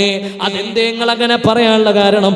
ഞാൻ മോചിപ്പിക്കപ്പെടാൻ ഈ കുട്ടി കാരണമായി, ഞാൻ അടിമ മോചിപ്പിക്കപ്പെടാൻ ഈ കുഞ്ഞ് കാരണമായിട്ടുണ്ട്. അതുകൊണ്ട് ആമിന ബീവി, ഈ കുഞ്ഞിന് ഞാനൊന്ന് മുലയൂട്ടട്ടെ. ആമിന ബീവിയുടെ കയ്യിൽ നിന്ന് ആദ്യമായി സുവൈബത്തുൽ അസ്ലമിയ ബീവി റളിയല്ലാഹു അൻഹാ ആ കുഞ്ഞിനെ ഇങ്ങ് വാരിയെടുക്കുന്നു. ആദ്യമായി ഹബീബിന് മുലയൂട്ടുന്നു. ആ ഭാഗ്യം ഏറ്റുവാങ്ങുന്നു. റസൂലുള്ളാഹിക്ക് മുലയൂട്ടിയ ഒരു വനിത എന്ന പേര് സുവൈബ തന്റെ പേരിൽ അങ്ങ് ചേർത്ത് വെക്കുന്നു. എന്റെ പ്രിയപ്പെട്ടവരെ, പിന്നീട് 7 ദിവസം പെട്ടെന്ന് അങ്ങനെ കടന്നു പോവാണ്. കുഞ്ഞുമോൻ അത്ഭുതങ്ങളായി മാറിയ ദിവസമാണ്. ആമിന ബീവിക്ക് പറയാൻ ഏറെയുണ്ട്, പക്ഷേ പറയാൻ നമ്മുടെ മുമ്പിൽ സമയമില്ല. കുഞ്ഞിന്റെ മഹാത്മ്യം ആമിന ബീവി വിവരിക്കുന്നത് ഒരുപാട് കാണേണ്ടതാണ്. ജനിച്ചതിന് ശേഷം കുഞ്ഞിന്റെ മഹാത്ഭുതങ്ങള്. കുഞ്ഞിനെ ഞാനൊന്നും ഉടുപ്പിച്ചില്ലെങ്കിലും കൂടി ആ കുട്ടി ഔറത്ത് കാണാറില്ല. ജനിച്ചത് മുതൽ എന്റെ കുട്ടിയുടെ ഔറത്താരും കാണാറില്ല. എത്ര മനോഹരമാണ് ആ വിശദീകരണം. ഞാനെങ്ങാനും എൻ്റെ കയ്യിൽ നിന്നറിയാതെ കുഞ്ഞിന്റെ മേലെയിട്ട വിരുപ്പ് മാറിപ്പോയാലും ആ കുഞ്ഞ് പിന്നെയും മറക്കപ്പെട്ട് തന്നെ കിടക്കുകയാണ്.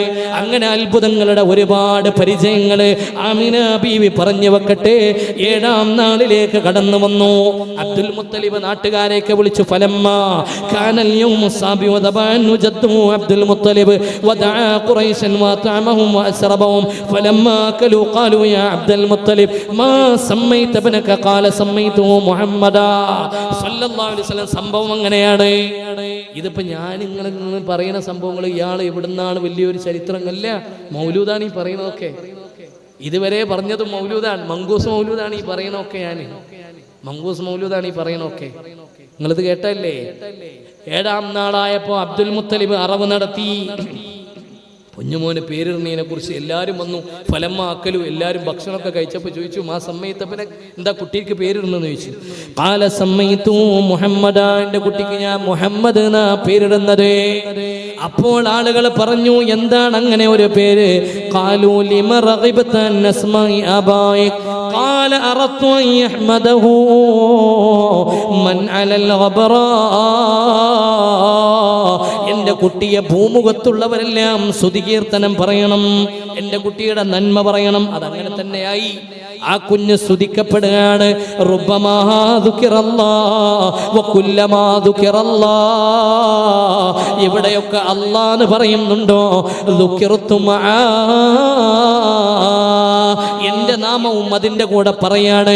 ഒരാൾ ഇസ്ലാമിലേക്ക് കടന്നു വരണോ, അശ്ഹദു അല്ലാ ഇലാഹ ഇല്ലല്ലാഹ് എന്ന് പറഞ്ഞിട്ട് കാര്യമില്ല, വ അശ്ഹദു അന്ന മുഹമ്മദർ റസൂലുള്ളാഹ് എന്ന് പറഞ്ഞാലേ ഈമാൻ പൂർത്തിയാവുള്ളൂ, എന്നാലേ മുസ്ലിം ആവുള്ളൂ. എവിടെ അല്ലാഹനെ പറയുണ്ടോ അവിടെ റസൂലുള്ളാഹിനെ കൂട്ടി പറയണം. ഇത് വായിക്കുമോനെ, ഈ സ്ഥാനം മനസ്സിലാക്കുമോനെ.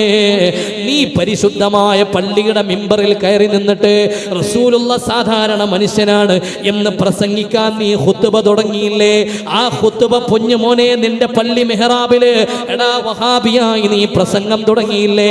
നിന്റെ ഖുത്ബ ശരിയാവണമെങ്കിൽ, നിന്റെ ഖുത്ബ പ്രഭാഷണം നീ നടത്തുന്ന ഖുത്ബ ശരിയാവണമെങ്കിൽ ഒന്നത് അറബിയാവണോ, രണ്ടാമത്തേടോ റസൂലുള്ളാഹിന്റെ പേരിൽ സ്വലാത്ത് ചൊല്ലാതെ അത് ഖുത്ബയാവൂല.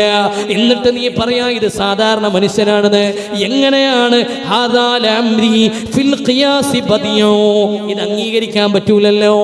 അൽഹംദുലില്ലാഹ്, ഞാൻ അല്ലാഹ്ക്ക് ഹംദ് ചൊല്ലാണ്. വെറുതെ ആവശ്യമില്ലാത്തൊരു മനുഷ്യന്റെ പേര് പറഞ്ഞിട്ട് ഒരു ശിർക്കൊന്നും വെള്ളിയാഴ്ച ദിവസത്തിൽ ഈ മിമ്പറിന്റെ മുകളിൽ വേണ്ട. അതുകൊണ്ട് അൽഹംദുലില്ലാഹ്, അല്ലാഹ്ക്കാണ് സർവസ്തുതിയും. അയ്യുഹന്നാസ് ഇത്തഖുല്ലാഹ്, ജനങ്ങളെ നിങ്ങൾ അല്ലാഹനെ സൂക്ഷിക്കണേ. നിന്റെ ഖുത്ബ ശരിയായിട്ടില്ല, ഇനി നീ നിസ്കാരത്തിൽ നിന്നാലോ, നിസ്കാരത്തിലേക്ക് എണീറ്റ് നിന്നാലോ അല്ലാഹ്ക്ക് വേണ്ടി മാത്രം ചെയ്യുന്ന ഇബാദത്താണ്. അതുകൊണ്ട് വെറുതെ ഒരു മനുഷ്യന്റെ പേര് പറഞ്ഞിട്ട് ഞാനിത് കൊളാക്കണില്ല.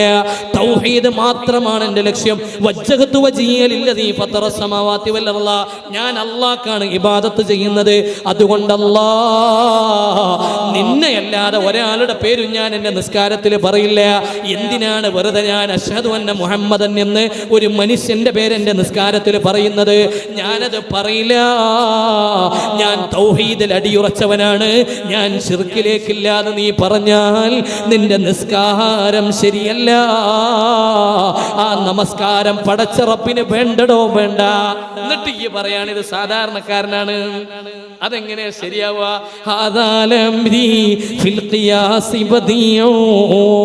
ഇതാണ് നമുക്ക് മനസ്സിലാവാത്തത്. ബാങ്ക് കൊടുക്കുമ്പോ അശ്ഹദു അല്ലാ ഇലാഹ ഇല്ലല്ലാഹ്, ആ ബാങ്ക് പൂർത്തിയാവണമെങ്കിൽ അശ്ഹദു അന്ന മുഹമ്മദർ റസൂലുള്ളാഹ് എന്ന് പറയണം. ഇല്ലെങ്കിലോ ബാങ്ക് അദാന് പൂർത്തിയല്ല. എത്ര മനോഹരമാണ് ഇതൊക്കെ. നമ്മളൊന്ന് പഠിച്ചു എന്റെ പ്രിയപ്പെട്ട മുഅ്മിനീങ്ങളെ, ഞാൻ ആ ഭാഗം വിശദീകരിക്കല്ലേ. നിങ്ങൾ ആലോചിച്ചു നോക്ക് എന്റെ പ്രിയപ്പെട്ട മുഅ്മിനീങ്ങളെ, ഈ ഒരു സംവിധാനം സത്യത്തിൽ റബീഉൽ അവ്വൽ വരുമ്പോ ആ ഒരു സമയത്ത് ഇവർക്ക് ഒരു പ്രത്യേകമായ അസുഖമാദനം തുടങ്ങും. എന്നിട്ടാണ് തുടങ്ങും. സിദ്ദീഖ് റളിയല്ലാഹു അൻഹു ചെയ്തിട്ടുണ്ടോ? ഉമറുൽ ഫാറൂഖ് തങ്ങൾ ചെയ്തിട്ടുണ്ടോ? ഉസ്മാൻ റളിയല്ലാഹു അൻഹു ചെയ്തിട്ടുണ്ടോ? അലി റളിയല്ലാഹു അൻഹു ചെയ്തിട്ടുണ്ടോ? തറാവീഹ് 20 റക്അത്ത് റസൂലുള്ളാഹി നിസ്കരിച്ചിട്ടുണ്ടോ? തറാവീഹ് 20 റക്അത്ത് റസൂലുള്ളാഹി സ്വല്ലല്ലാഹു അലൈഹി വസല്ലം തങ്ങൾ ഉമർ ഇബ്നുൽ ഖത്താബ് റളിയല്ലാഹു അൻഹു മദീനത്തെ പള്ളിയിൽ തറാവീഹ് 20 റക്അത്ത് ഒരു ഇമാമിന്റെ കയ്യിൽ നിസ്കരിപ്പിച്ചില്ലേ? നിഅമത്തുൽ ബിദ്അത്തു ഹാദിഹി, ഇത് നല്ല കാര്യമാണ് ഉമർ റളിയല്ലാഹു അൻഹു അംഗീകരിക്കുകയും ചെയ്തില്ലേ? സ്വഹീഹായ ഹദീസ് അല്ലേ അത്? 20 റക്അത്ത് നിസ്കരിപ്പിച്ചില്ലേ? അപ്പോൾ ചോദിക്കുക അതെന്റെ സിദ്ദീഖ് റളിയല്ലാഹു അൻഹു ചെയ്യാതിരുന്നത്? ഖൈറാണെങ്കിൽ സിദ്ദീഖ് തങ്ങൾ ചെയ്യട്ടെ. എന്തേ റസൂലുള്ളാഹി സ്വല്ലല്ലാഹു അലൈഹി വസല്ലം തങ്ങൾ ഖുർആൻ ക്രോഡീകരിക്കായിരുന്നത്? ക്രോഡീകരിച്ച ഖുർആൻ റസൂലുള്ളാഹിന്റെ കാലത്തില്ലല്ലോ. 2 ചട്ടക്കുള്ളിൽ ഖുർആൻ ആക്കപ്പെട്ടിട്ടുണ്ടോ? റസൂലുള്ളാഹിന്റെ കാലത്തില്ല. ഖൈറാണെങ്കിൽ അത് റസൂലുള്ള ചെയ്യണ്ടേ, അതുകൊണ്ട് നമ്മൾ ചെയ്യാൻ പാടില്ല. ഇതാണ് ആര് പറഞ്ഞത്? മഹാനായ ഉമറുൽ ഫാറൂഖ് തങ്ങൾ പറഞ്ഞത്. ഇൻകാന ഖൈറൻ, അത് ഖൈറാണെങ്കിൽ റസൂലുള്ള ചെയ്യേണ്ടതിരുന്നില്ലേ? ആര്? സിദ്ദീഖ് റളിയല്ലാഹു അൻഹു ഖുർആൻ ജമ്മ ചെയ്യാൻ ഉദ്ദേശിച്ചപ്പോൾ ഉമർ റളിയല്ലാഹു അൻഹു പറഞ്ഞ ന്യായം അതാണ്. എന്ത് ഖൈറാണെങ്കിൽ അത് റസൂലുള്ള ചെയ്യുന്നില്ലേ? അതുകൊണ്ട് അത് ഇല്ലാത്തൊരു കാര്യമല്ലേ, റസൂലുള്ള ചെയ്യാത്തൊരു കാര്യമല്ലേ? അപ്പോഴാണ് പറഞ്ഞത് ഉമറേ വല്ലാഹ് ഇന്നഹു ലഖൈർ, അതൊരു നല്ല കാര്യമാണ്, ഖൈറായ കാര്യമാണ്. അടിസ്ഥാനമുള്ള കാര്യങ്ങളാണോ? ഏതെങ്കിലും ഒരു പ്രമാണത്തിൽ നിന്ന് എടുക്കാൻ പറ്റുന്ന കാര്യമാണോ? അത് ഖൈറായ കാര്യമാണ്. ഇനി അങ്ങനെയാണെങ്കിൽ നബിദിനം ആഘോഷിക്കാൻ പറ്റുമോ? ഇത് പറയേണ്ടതിന് അടിസ്ഥാനമുണ്ടോ എന്ന് പറയേണ്ടത് നീയല്ല, ഞാനല്ല, ഇമാമിങ്ങളാ. സ്വഹീഹുൽ ബുഖാരിക്ക് ശറഹ് എഴുതിയ മഹാൻ ഇമാം ഇബ്നു ഹജർ അൽ അസ്ഖലാനി റളിയല്ലാഹു അൻഹു പറയാണ്, ഏതേ പരിശുദ്ധമായ മുഹറം 10 മദീനയിലെ ജൂതന്മാര് നോമ്പ് നോറ്റതുമായി ബന്ധപ്പെട്ട ഹദീസ് ഉദ്ധരിച്ചിട്ട് പറയാണ്, ഈ ഹദീസിൽ നിന്ന് നമുക്ക് പഠിക്കാം, ഏതെങ്കിലും ഒരു പ്രത്യേക നിഅമത്ത് വന്ന ദിവസം ഒരു മനുഷ്യൻ പ്രത്യേകമായി ഇബാദത്തിന് വേണ്ടി തിരഞ്ഞെടുക്കുന്നത് തെറ്റല്ല, അത് ഖൈറായ കാര്യമാണ്. അതുകൊണ്ട് ഒരു കുഴപ്പമില്ല. സത്യത്തിൽ ഇവിടെയാണ് നമ്മൾ ഇത് നബിദിനത്തിനെ മാത്രം ബാധിക്കുന്ന വിഷയമാണോ നിങ്ങൾ കരുതിയോ? ഈ വിഷയം വരുമ്പോൾ മാത്രമാണ് ഇവരുടെ ഈ ഒരു ആശയം വരുന്നത് നിങ്ങൾ വിചാരിച്ചോ? അല്ല, ഇതെല്ലായിടത്തും ഉണ്ട്. എല്ലായിടത്തും നബിദിനം വരുമ്പോൾ ഇവർ ചോദിക്കും റസൂലുള്ളാഹി ഈദോ സിദ്ദീഖ് റളിയല്ലാഹു അൻഹു ഉമർ ചെയ്തത്. ഇതെന്നെ എല്ലായിടത്തും ചോദിക്കാം. നിസ്കാരത്തിന്റെ ശേഷമുള്ള ദുആ റസൂലുള്ളാഹി ഈദോ ഉമർ റളിയല്ലാഹു അൻഹു സിദ്ദീഖ് റളിയല്ലാഹു അൻഹു. നിസ്കാരത്തിന് ശേഷം ഇമാം ഇങ്ങനെ തിരിഞ്ഞു സുബ്ഹാനല്ലാഹി അൽഹംദുലില്ലാഹി അല്ലാഹു അക്ബർ, ഇതെല്ലാവരും കൂടി ചെല്ലുന്ന സിദ്ദീഖ് റളിയല്ലാഹു അൻഹു ഉമർ റളിയല്ലാഹു അൻഹു. നമ്മുടെ എല്ലാത്തിൻ്റെയും അടിസ്ഥാനം ഇത് ഖൈറാണ്. ഏത് ഖൈറായ ബിദ്അത്ത് ഉണ്ടോ, ഖൈറായ ബിദ്അത്ത് 2 വിധമുണ്ട്. ഇമാമുൽ ഷാഫി റളിയല്ലാഹു അൻഹു കൊണ്ടുവന്ന ബേസ്മെന്റ് അല്ലേ, ഞാനതൊന്നും വിശദീകരിക്കുകയല്ലേ, അത് എൻ്റെ വിഷയമല്ലാത്തത് കൊണ്ട് ഞാൻ അങ്ങോട്ട് പോവല്ല. എൻ്റെ പ്രിയപ്പെട്ട മുഅ്മിനീങ്ങളെ, നമ്മളിതൊക്കെ ആഴത്തിലൊന്ന് മനസ്സിലാക്കണം. മഹബത്തുള്ള ഒരു മനുഷ്യന് ആ ദിവസത്തിൻ്റെ ഒരു പ്രത്യേകത കാണാതിരിക്കാൻ പറ്റില്ല. ഇനി ഒന്നുമില്ല എന്ന് വിചാരിക്കാം, ഈ ദിനാചരണങ്ങൾ നടക്കുമല്ലോ. നിങ്ങൾ ആലോചിച്ച് നോക്കും, ഇനി നമുക്ക് ദീനിൽ ഇതിന് കൂലി കിട്ടുന്ന കാര്യവും കുറ്റം കിട്ടുന്ന കാര്യമൊന്നും അല്ലാതെ മാറ്റിവെക്കുക. ഏറ്റവും സിമ്പിളായിട്ട് ഇവിടെ ഓരോ രാഷ്ട്രീയ നേതാക്കന്മാരെ ദിനാചരണം നടക്കുന്നില്ലേ? ഇപ്പോൾ ചാച്ചാജിയുടെ ദിനം, നെഹ്റുവിൻ്റെ ദിനാചരണം നടക്കുന്നുണ്ട്, മഹാത്മാഗാന്ധിയുടെ ദിനാചരണം നടക്കുന്നുണ്ട്. എന്തിന്? ഒരു നേതാവിനെ അനുസ്മരിക്കപ്പെടാൻ. കേവലം നമ്മളുടെ ഒരു നേതാവിൻ്റെ ആശയങ്ങൾ പറയപ്പെടാനും അത് സമൂഹത്തിൽ എത്തിക്കപ്പെടാനും ഒരു മഹത്തായ ദിവസം. നമ്മൾ പ്രമാണമല്ല എന്നല്ല ഞാൻ പറയുന്നത്, അങ്ങനെ ഒരു അർത്ഥത്തിൽ ഇതിനെ ഉൾക്കൊണ്ടാൽ പോലും എങ്ങനെ അതിനെ എതിർക്കുക? ഒരു ചെറിയ മനസ്സ് നമ്മുടെ കൽബിൻ്റെ ഉള്ളിലുണ്ടെങ്കിൽ നമ്മൾ എതിർക്കാൻ തോന്നും. ഇതിലൂടെ ഒരു ആശയം സമൂഹത്തിലെത്തിയിട്ട് ഈ മക്കളും പ്രിയപ്പെട്ട പേരമക്കളും ചെറിയ മക്കളും നിന്നിട്ട് റസൂലുള്ളാഹിന്റെ മദ്ഹ് പറയല്ലേ. ഞാൻ അവസാനിപ്പിക്കുകയാണ്, എൻ്റെ സമയം അവസാനിക്കാൻ പോവാണ്. എൻ്റെ പ്രിയപ്പെട്ട മുഅ്മിനീങ്ങളെ, 7-ാം നാൾ സദ്യക്ക് വിളിച്ചു. മുഹമ്മദ് സ്വല്ലല്ലാഹു അലൈഹി വസല്ലം എന്ന പേര് കുട്ടിക്ക് വിളിച്ചു. പിന്നെ മക്കയിലൊരു പതിവുണ്ട്. എന്താണ്? മക്കക്കാരും ഓല മക്കളെ മക്കയിൽ വളർത്താറില്ല. കാരണം 2-3 കാരണങ്ങൾ അതിന് പറയുന്നുണ്ട്. അതൊന്നും പറയാൻ എനിക്ക് നേരമില്ല. ഒന്ന്, ഹജ്ജിന് വേണ്ടിയിട്ട് പല നാട്ടിൽ നിന്നും ആൾക്കാർ വരും. അങ്ങനെ ആൾക്കാർ വന്നാൽ വല്ല രോഗവും മക്കയിൽ വ്യാപിച്ച കുട്ടികൾക്ക് വല്ലതും പറ്റുമെന്ന് പേടിച്ചിട്ട് മക്കക്കാരായ ആളുകളൊക്കെ മക്കളെ ബനൂ സഅദ് ഗോത്രത്തിലേക്ക് മുല കൊടുക്കാൻ സ്ത്രീകളുടെ അടുക്കൽ കൊടുത്തയച്ച് പറഞ്ഞേക്കലാണ് പതിവ്. 1. രണ്ടാമത്തെ കാര്യം, അന്നത്തെ നാട്ടുഭാഷ തീരെ അറബിയിൽ മനോഹരല്ലേ, അതിൽ നിന്ന് വ്യത്യസ്തമാണ് ബനൂ സഅദിലെ ഭാഷ. അതുകൊണ്ട് തന്നെ അറബി ഭാഷ, നല്ല അറബി കേട്ട് വളരാൻ അവരുടെ മക്കൾ നല്ല അറബി ഭാഷ പഠിക്കാൻ വേണ്ടിയിട്ട് ബനൂ സഅദിലേക്ക് പറഞ്ഞയച്ചു എന്ന് മറ്റൊരു അഭിപ്രായം. 3-4 അഭിപ്രായങ്ങളൊക്കെ ഇമാമിങ്ങൾ അവരെ കൊണ്ടുവരുന്നത്. ഞാൻ അതൊന്നും പറയല്ല.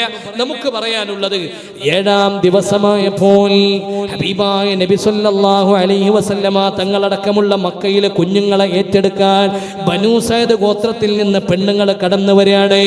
ഒരുപാട് പെണ്ണുങ്ങൾ പുറപ്പെടാണ്. എന്തിനെ? മക്കയിലെ മക്കളെ കൊണ്ടുപോവാൻ. 2 വർഷത്തിന് മുല കൊടുക്കാൻ വേണ്ടി മക്കളെ എടുത്തു കൊണ്ടുപോകും ഉമ്മമാരുടെ അടുക്കൽ നിന്ന്. എന്നിട്ടോ ആ 2 കൊല്ലം കഴിയുമ്പോൾ ആ കുട്ടികളെ തിരിച്ചു കൊണ്ടുവന്നാക്കി കൊടുക്കും. തിരിച്ചു കൊണ്ടുവന്നാക്കുന്ന ദിവസം ഈ മുല കൊടുത്ത പെണ്ണിന് ഈ കുട്ടിയുടെ ബാപ്പ വലിയൊരു പൈസ സമ്മാനമായിട്ട് കൊടുക്കും. ഇതിന് വേണ്ടിയിട്ടാണ് മക്കളെ കൊണ്ടുപോണത്. ബനൂ സഅദിലെ പെണ്ണുങ്ങളൊക്കെ പാവങ്ങളാണ്, ദരിദ്രവാസികളാണ്. അതുകൊണ്ട് തന്നെ ആ പെണ്ണുങ്ങൾ എന്തെങ്കിലുമൊക്കെ കിട്ടട്ടെ എന്ന് കരുതിയിട്ടാണ് മക്കയിലേക്ക് വരുന്നത്. അങ്ങനെ അതാ പെണ്ണുങ്ങളൊക്കെ വന്നു. അവർ യാത്ര പുറപ്പെട്ടു നാട്ടിൽ നിന്ന്. ആ കൂട്ടത്തിലെ ഒരാളാണ് മഹദിയായ ഹലീമത്തു സഅദിയ്യ റളിയല്ലാഹു അൻഹാ. ഹലീമ ബീവി പട്ടിണിയുടെ തറവാട്ടിൽ നിന്നാണ് വരുന്നത്. ഹലീമ ബീവിക്ക് അന്ന് 2 മക്കളാണുള്ളത്. പട്ടിണി നിറഞ്ഞു നിൽക്കുന്ന തറവാട്ടിൽ നിന്ന് ആ മഹദി സഞ്ചരിച്ച ഒട്ടകത്തിന് തീറ്റ കൊടുക്കാൻ പോലും മഹദിയുടെ കയ്യിൽ ഒന്നുമില്ല. പാവം ആ ഒട്ടകം ഇങ്ങനെ വേച്ച് ആടി നടക്കാൻ തുടങ്ങിയപ്പോൾ കൂട്ടുകാരികൾ പറഞ്ഞു, ഹലീമ, ഈ ഞങ്ങൾ കൂടെ നിർത്തിയാൽ ഞങ്ങൾ അവിടെ എത്തൂല, ഞങ്ങൾ വേഗം പോയിട്ട് കുട്ടികളെ വാങ്ങട്ടോ. പാവം ഹലീമ ബീവി ഒറ്റപ്പെട്ടു. കൂട്ടുകാരികളൊക്കെ മുന്നേ സഞ്ചരിച്ചു പോയി. അവരും നേരത്തെ സഞ്ചരിച്ചിട്ട് അതിശുദ്ധമായ മക്കയിലെത്തി. എല്ലാവരോടും പറഞ്ഞു, അബ്ദുൽ മുത്തലിബിന് ഒരു പേരക്കുട്ടിയുണ്ട്, അതിനെ വേണമെങ്കിൽ കൊണ്ടുപോയിക്കോളിട്ടോ. അപ്പോൾ ഓല് പറഞ്ഞു, അബ്ദുൽ മുത്തലിബിന്റെ പേരക്കുട്ടിന്റെ ബാപ്പ ആരാന്ന് ചോദിച്ചു. അബ്ദുള്ള ഇവിടെ ഉണ്ടോ ചോദിച്ചു. ഇല്ല, അബ്ദുള്ള മരിച്ചു പോയിട്ടുണ്ട്. അപ്പോൾ കാര്യമില്ല, കാരണം 2 കൊല്ലം കഴിഞ്ഞ് ഞങ്ങൾ മുലയൂട്ടിയിട്ട് തിരിച്ചു വരുമ്പോൾ ഗിഫ്റ്റ് തരേണ്ട ആള്, സാലറി തരേണ്ട ആള് കുട്ടിന്റെ ബാപ്പേ. കുട്ടിന്റെ ബാപ്പ ഇല്ലെങ്കിൽ സമ്മാനം കുറയും, ഗിഫ്റ്റ് കുറയും. അതുകൊണ്ട് ആ കുട്ടീനെ ഞങ്ങൾക്ക് വേണ്ട. നേരത്തെ വന്ന പെണ്ണുങ്ങളൊക്കെ അവിടെ നിന്ന് കിട്ടിയ മറ്റു ബാപ്പയുള്ള കുട്ടികളൊക്കെ എടുത്തു പോന്നു. അതാ ഹലീമ ബീവി റളിയല്ലാഹു അൻഹ അവസാനമായി എത്തുകയാണ്. അതും ഒരു തൗഫീഖാ. എൻ്റെ പ്രിയപ്പെട്ടവരെ, ഹലീമ ബീവി പറയാണ്, ഞാൻ അങ്ങോട്ട് എത്തുമ്പോഴേക്ക് എൻ്റെ കൂട്ടുകാരികളൊക്കെ പല വീടുകളിൽ നിന്ന് കുഞ്ഞുങ്ങളെ പറ്റി അവര് തിരിച്ച് യാത്ര തുടങ്ങാൻ നിൽക്കുകയാണ്. സുബ്ഹാനല്ലാഹ്, ഞാനും എൻ്റെ ഭർത്താവും എൻ്റെ മകളും അടക്കമുള്ള കുടുംബ സംഘം ഞങ്ങൾ നേരെ മക്കയിൽ വന്നു. അതാ അബ്ദുൽ മുത്തലിബിനൊരു പേരക്കുട്ടി ഉണ്ടെന്നറിഞ്ഞു. ഞാൻ ആ വീട്ടിലേക്ക് ഇറങ്ങി ചെന്നു. ആ കുഞ്ഞു പൈതലിനെ ഞാൻ എൻ്റെ കയ്യിലേക്ക് അങ്ങ് വാങ്ങി. ആ കുഞ്ഞ് കണ്ണ് തുറന്ന് എൻ്റെ മുഖത്തേക്ക് നോക്കിയപ്പോ ഖറജ മിൻ ഐനൈഹി നൂർ മലഅതിസ് സമാ. മഹദിയായ ഹലീമ ബീവി പറയാൻ, ആ കുട്ടി കണ്ണ് തുറന്നു. ആ കണ്ണിൽ ഞാനൊരു പ്രകാശം കാണുന്നു. ആ പ്രകാശം ഞാൻ അങ്ങ് കണ്ട ഉടനെ എനിക്ക് ആ കുഞ്ഞിനോട് വല്ലാത്ത ഓമനത്തം തോന്നാണ്. ഞാൻ ആ കുഞ്ഞിനെ ഇങ്ങ് വാരിയെടുത്ത് ചുംബിക്കുകയാണ്. എന്നിട്ട് ആ കുഞ്ഞിനെ ആ ഉമ്മയോട്, ആമിന ബീവിയോട് സമ്മതം വാങ്ങി, അബ്ദുൽ മുത്തലിബിനോട് സമ്മതം വാങ്ങി. ഞാൻ ആ കുഞ്ഞിനെയും കൊണ്ട് എൻ്റെ ഒട്ടകപ്പുറത്ത് കൊണ്ടുവന്നിരുത്താണ്. എൻ്റെ ഒട്ടകത്തിനൊന്ന് നല്ലപോലെ നിൽക്കാൻ പോലും വയ്യ. ഞാൻ ആ കുഞ്ഞിനെ കൊണ്ടുവന്ന് ഒട്ടകപ്പുറത്തങ്ങിരുത്തിയപ്പോ ഹലീമ ബീവി പറയാണ്, കറവ പറ്റിയിരുന്ന എൻ്റെ ഒട്ടകമില്ലേ, ആ ഒട്ടകത്തിൻ്റെ അകിടങ്ങ് നിറഞ്ഞു. എൻ്റെ ഭർത്താവിനോട് പറഞ്ഞു, ഹലീമ, ഒട്ടകത്തിൻ്റെ അകിട് നിറഞ്ഞിരിക്കുന്നു, ഞാനൊരൽപ്പം പാലൊന്ന് കറന്നു നോക്കട്ടെ. സുബ്ഹാനല്ലാഹ്, വർഷങ്ങളായി കറവ പറ്റിപ്പോയ ഒട്ടകത്തിനെ കറക്കാണ്. ആ പാല് രണ്ടുപേരും മതി വരുവോളം കുടിക്കുകയാണ്. അന്നത്തെ രാത്രി അവിടെ കടന്നുറങ്ങുകയാണ്. ഹലീമ ബീവി പറയാണ്, എൻ്റെ ഖൽബിന് വല്ലാത്ത സന്തോഷമായി. ഞാൻ തൊട്ടത് ബറക്കത്തുള്ള കുട്ടിയാണ്. ഞാൻ ആ കുഞ്ഞിനെ എൻ്റെ ഒട്ടകപ്പുറത്തിരുത്തി. ഞങ്ങൾ വീണ്ടും തിരിച്ച് ബനൂ സഅദിലേക്ക് യാത്ര ചെയ്യുമ്പോ എൻ്റെ ഒട്ടകം ഇങ്ങനെ ഓടുകയാ. ഇങ്ങോട്ട് വരുമ്പോ വേച്ച് നടന്നിരുന്ന ഒട്ടകം അങ്ങോട്ട് പോകുമ്പോൾ അതിങ്ങനെ ഓടുകയാണ്. ഓടിയിട്ട് എവിടെ എത്തിയെന്നറിയുമോ? ഹത്താ തഖദ്ദംതു സവാഹിബാതി, എൻ്റെ കൂട്ടുകാരികളെ ഞാൻ ഓവർടേക്ക് ചെയ്തു. തലേന്ന് കുട്ടിനെ വാങ്ങിയിട്ട് പുറപ്പെട്ട എൻ്റെ കൂട്ടുകാരികളെ എൻ്റെ ഒട്ടകം ഓവർടേക്ക് ചെയ്ത് മുന്നോട്ട് പോകാൻ തുടങ്ങിയപ്പോൾ അവരെന്നോട് ചോദിച്ചു, എടി ഹലീമ, എടി മക്കയിലെത്തിയപ്പോ ആരാടി നിനക്ക് ഇത്രയും നല്ല ഒട്ടകത്തെ തന്നത്? ഇത്രയും നല്ല ഒട്ടകത്തിന് ആരാ നിനക്ക് തന്നത്?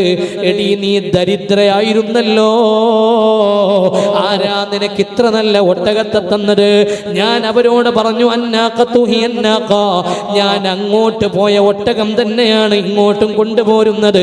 വലാകിൻ ബിബറകതി ഹാദൽ ഗുലാം, നിങ്ങളൊക്കെ വേണ്ടെന്ന് വെച്ച ആ കുഞ്ഞില്ലേ, ആ കുഞ്ഞിന്റെ ബറക്കത്താ മോളെ. എൻ്റെ ഒട്ടകം ഇങ്ങനെ അവരുടെ ഒട്ടകത്തെയും കവർ ചെയ്ത് ഓടുകയാ. ഞാൻ എൻ്റെ വീട്ടിലേക്ക് ചെല്ലുകയാ. എൻ്റെ വീട്ടിൻ്റെ മുമ്പിൽ ആ ഒട്ടകം നിൽക്കുകയാ. വീട്ടിലേക്ക് ഞാൻ എന്നെ ആ കുട്ടിയെ കൊണ്ട് കടക്കേണ്ട താമസം, എൻ്റെ വീടിൻ്റെ ദാരിദ്ര്യം മാറുകയാ. എനിക്ക് പിന്നെ പട്ടിണിയില്ല, സന്തോഷത്തിന്റെ ദിനങ്ങളാ. വീട്ടിലെ ഗോതമ്പ് പിന്നെ തീരൂല, അവിടെയുള്ള മാവ് തീരൂല, ഭക്ഷണം തീരൂല. പട്ടിണിയില്ല. തലേന്ന് ദിവസം തലേ മാസം വരെ പട്ടിണി കിടന്നവരാ ഞങ്ങള്.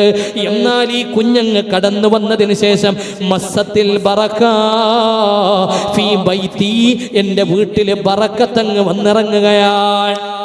ആരാണ് റസൂലുള്ളാഹി സ്വല്ലല്ലാഹു അലൈഹി വസല്ലം എന്ന് 1 വയസ്സ് തികയുന്നതിന് മുമ്പ് പഠിച്ചു തുടങ്ങണം നമ്മൾ. എൻ്റെ പ്രിയപ്പെട്ടവരെ, 1 വയസ്സ് പ്രായമാകുന്നതിൻ്റെ മുമ്പുള്ള കഥയാണ് ഈ പറയുന്നത്. ശ്രദ്ധിക്കണേ നിങ്ങൾ പ്രിയപ്പെട്ട മുഅ്മിനീങ്ങളെ. റസൂലുള്ളാഹി സ്വല്ലല്ലാഹു അലൈഹി വസല്ലം തങ്ങൾ. എന്നിട്ട് ഹലീമ ബീവി പറയാണ്, ബാക്കി എന്താ അറിയോ? എൻ്റെ ഒട്ടകം എന്നും രാവിലെ മേയാൻ പോയാൽ തിരിച്ചു വരുമ്പോൾ അത് വയറ് നിറഞ്ഞിട്ടാ വരിക. അവസാനം അവിടെയുള്ള നാട്ടുകാർ, ബനൂ സഅദുകാര് പറഞ്ഞു, ഇറഉ അഗ്നാമകും ഹീന തർആ നാഖത്തു ഹലീമ.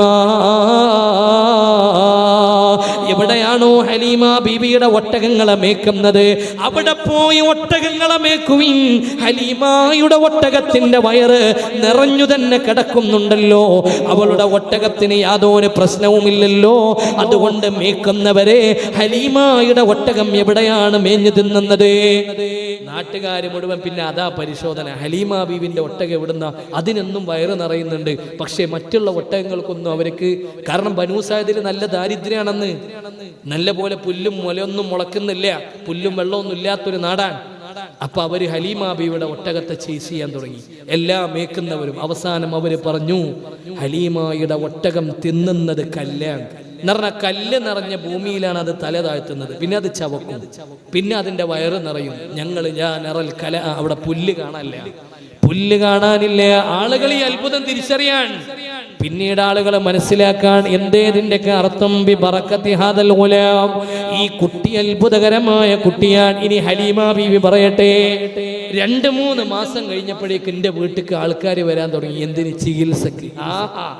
ആഹാ, 1 വയസ്സ് തികയുന്നതിന്റെ മുമ്പ് മുത്തുനബി ത്വബീബാൻ, ഡോക്ടറായി മാറാൻ. എങ്ങനെ? ബനൂ സഅദിലെ ആളുകൾ എന്റെ വീട്ടിലേക്ക് വരാൻ തുടങ്ങി. വറുബമാ അതൗബിൽ മർള, ചിലപ്പോൾ രോഗികളായ ആളുകളെ പിടിച്ചിട്ടാണ് അവര് വരിക. ഹലീമ, ആ കുഞ്ഞുമോനെ ഒന്ന് പുറത്തിറക്കി കൊണ്ടുതരുമോ? ഹലീമ, കുഞ്ഞോനെന്ന് കൊണ്ടുവരുമോ? ഹലീമ ബീവി പറയാണ്, ഞാൻ എൻ്റെ കുട്ടീനെടുത്ത് കൊണ്ടുപോകും. അപ്പൊ ആൾക്കാർ എൻ്റെ കുഞ്ഞിന്റെ 3 മാസം 2 മാസം ചെറിയ പ്രായമായ കുഞ്ഞിന്റെ ഇളങ്കൈ പിടിച്ചിട്ട് രോഗിയായ ആളുടെ തലയിലങ്ങ് വെക്കും. രോഗമങ്ങ് മാറിപ്പോയി, രോഗി മാറി. എപ്പോ? 3-ാം മാസം 4-ാം മാസത്തിൽ ഇരുന്ന റസൂലുള്ളാഹിനെ കൊണ്ട് ബനൂ സഅദ് ഗോത്രക്കാര് രോഗം മാറ്റിയിരുന്നു. എങ്ങനെയെന്നറിയോ? ഓൽക്ക് മനസ്സിലായി കുട്ടി എന്തോ ഒരു ബറക്കത്തുള്ള കുട്ടിയാണ്. ഹലീമ ബീബി പറയാൻ, ചരിത്രമാണ് ഇതിന്റെ തെളിവ്, സീറകളാണ് ഇതിന്റെ തെളിവ്.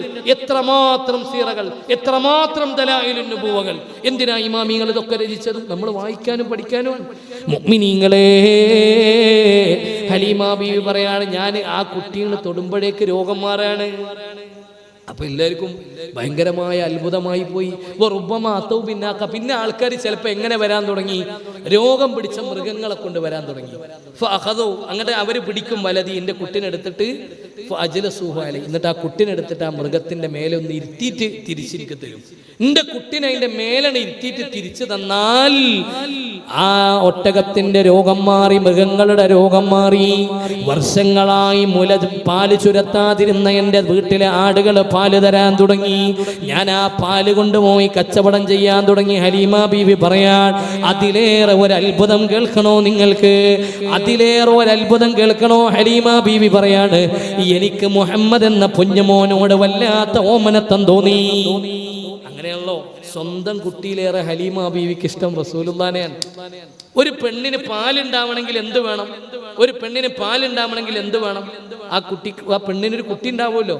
ഗർഭിണിയായി ആ കുഞ്ഞിനെ ഉണ്ടാവുമ്പോഴല്ലേ ആ കുട്ടിക്ക്, ആ പെണ്ണിന് പാലുണ്ടാവുക എന്ന് പറഞ്ഞാൽ. ഹലീമ ബീവിക്ക് ഒരു കുട്ടിയുണ്ട്, ലംറത്ത്, റസൂലുള്ളാഹിന്റെ ഏകദേശ പ്രായക്കാരനായ ലംറത്ത്. ഈ ലംറത്തിനും പാല് കൊടുക്കണം, റസൂലുള്ളാഹിക്കും പാല് കൊടുക്കണം. ഹലീമ ബീവിക്ക് സത്യത്തിൽ പാല് കുറവാണ്. പക്ഷേ ഹലീമ ബീവി പറയും, ഈ കുട്ടിനെടുത്തിട്ട് പാല് കൊടുക്കാൻ തുടങ്ങിയപ്പോൾ എനിക്ക് പാല് വർദ്ധിച്ചു എന്ന് മാത്രമല്ല, ഇനി കേൾക്കണേ, ഞാൻ മുഹമ്മദ് എന്ന മോനാണ് ഞാൻ ആദ്യം പാല് കൊടുക്കുക. ഹലീമ ബീവിന്റെ സ്വന്തം മോനാരാ? ലംറത്ത്. ആ കുട്ടിക്ക് പാല് കൊടുക്കുന്നതിന്റെ മുമ്പ് ഹലീമ ബീവി പാല് കൊടുക്കുന്നതാർക്കാണ്? മുഹമ്മദുനിൽ മുസ്തഫ സല്ലല്ലാഹു അലൈഹി വസല്ലമ തങ്ങൾ എന്ന കുഞ്ഞുമോനാണ്. ആ കുഞ്ഞിന് വലത്തേ മുലയിലെ പാല് കൊടുത്തിട്ട് ഹലീമ ബീവി പറയാണ്, ആ കുട്ടി പാലങ്ങനെ കുടിക്കുന്നു.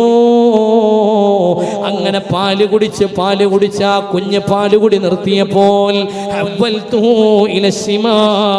ഞാൻ എൻ്റെ ഇടത്തെ മുലയിലേക്ക് ആ കുഞ്ഞിനെ കടത്തി. എന്തിന്? നിന്റെ കുട്ടിക്ക് പാല് കൊടുക്കുന്നതിന് മുമ്പ് ഇടത്തെ മുല കൂടി ഈ കുട്ടി കുടിച്ചോട്ടെ. പക്ഷേ ആ കുട്ടി ഒരു കാലത്തും, ആ കുട്ടിക്ക് മുല കൊടുക്കുന്ന ഒരു കാലത്തും ഇടത്തെ മുല കുഞ്ഞ് കുടിച്ചില്ല. ഇടത്തെ മുല കുഞ്ഞ് കുടിച്ചില്ല. തനിക്കൊരു കൂട്ടുകാരനുണ്ട്, തനിക്കുള്ള കൂട്ടുകാരൻ ലംറത്തിന്റെ ഭാഗമാണത്, അത് ഞാൻ കുടിക്കാൻ പാടില്ല. ഫമൻ യഅദിൽ ഇല്ല ഇല്ലമ്മഅദിൽ, ഞാൻ നീതി കാണിച്ചില്ലെങ്കിൽ പിന്നെ ആരാ ലോകത്ത് നീതി കാണിക്കുക? ദുൽഖുവൈസിറത്തു തമീമിയോട് പറഞ്ഞില്ലേ റസൂലുള്ളാഹ്? ദുൽഖുവൈസിറയോട് പറഞ്ഞിട്ടില്ലേ? ഇല്ലമ്മഅദിൽ ഫമയ്യദിൽ, ഞാൻ നീതി കാണിച്ചില്ലെങ്കിൽ പിന്നെ ആരാ നീതി കാണിക്കുക? ഒരു വയസ്സ് തികയുന്നതിന്റെ മുമ്പ് 1-ാം മാസത്തിലിരിക്കുന്ന കുട്ടി നീതിമാനാ. ഉമ്മാന്റെ വലത് മുല കൊടുത്ത് 2ാമത്തെ ഇടത് മുലയിലേക്ക് കടത്തിയാൽ അത് കുടിക്കൂല. അത് ലംറത്തിന് വേണ്ടി മാറ്റിവെച്ചു ഈ കുഞ്ഞുമോൻ. അത്ഭുതമല്ലേ? ഇത് കൂടുന്തോറും ഹലീമ ബീവിക്ക് കുട്ടിനോട് സ്നേഹം കൂടി വന്നു. നാട്ടുകാരെ മുമ്പിൽ മുഴുവൻ ഹലീമ ബീവി വലിയ ഒരു സ്ഥാനക്കാരിയായി. ആ വീട്ടിലേക്ക് ആളുകൾ ഇടക്കിടക്ക് വരിക. റസൂലുള്ള അവിടുത്തെ ഒരു ഐക്കണാണ് എന്ന് മാത്രമല്ല, ഈ കുഞ്ഞിനെ കൊണ്ട് ഷൈമ എന്ന പെൺകുട്ടിയുണ്ട്. ഹലീമ ബീവിയുടെ മൂത്ത മകളാണ് ഷൈമ എന്ന് പറഞ്ഞ റസൂലുള്ളാന്റെ മുലകുടി ബന്ധത്തിലെ പെങ്ങൾ എന്ന് പറയാം. നേരിട്ടുള്ള പെങ്ങളല്ല, നേരിട്ട് പെങ്ങളുമില്ല, അനുജനും ജ്യേഷ്ഠന്മാരൊന്നും ഇല്ലല്ലോ റസൂലുള്ളാക്ക്. റസൂലുള്ളാക്ക് ഒരു പെങ്ങളാണുള്ളത്, അത് മുലകുടി ബന്ധത്തിലുള്ള പെങ്ങളാണ്. അതാണ് ഷൈമ. ഷൈമ ബീവി ആ കുട്ടീനെ തൊട്ടിയിൽ ഇങ്ങനെ ആട്ടിക്കൊടുക്കും. സാധാ സമയമായിട്ടുണ്ട് അല്ലേ? നിർത്തുക അല്ലേ? ഇൻഷാ അല്ലാഹ് ഒരു 5 മിനിറ്റ് കൊണ്ട് ഞാൻ അവസാനിപ്പിക്കാനേ. ഞങ്ങളോട് 10 വയസ്സ് എന്ന് പറഞ്ഞത് ഞാൻ ചുരുക്കുകയാണ്. 10 വയസ്സ് പോയിട്ട് 2 വയസ്സ് പറഞ്ഞാവില്ല കൂട്ടരെ. ഞാൻ എൻ്റെ പ്രഭാഷണം ഞാനൊരു 10 വയസ്സ് വരെ പറയണമെന്ന് പറഞ്ഞിട്ടാണ് ഞാൻ തുടങ്ങിയത്. കഴിയൂല.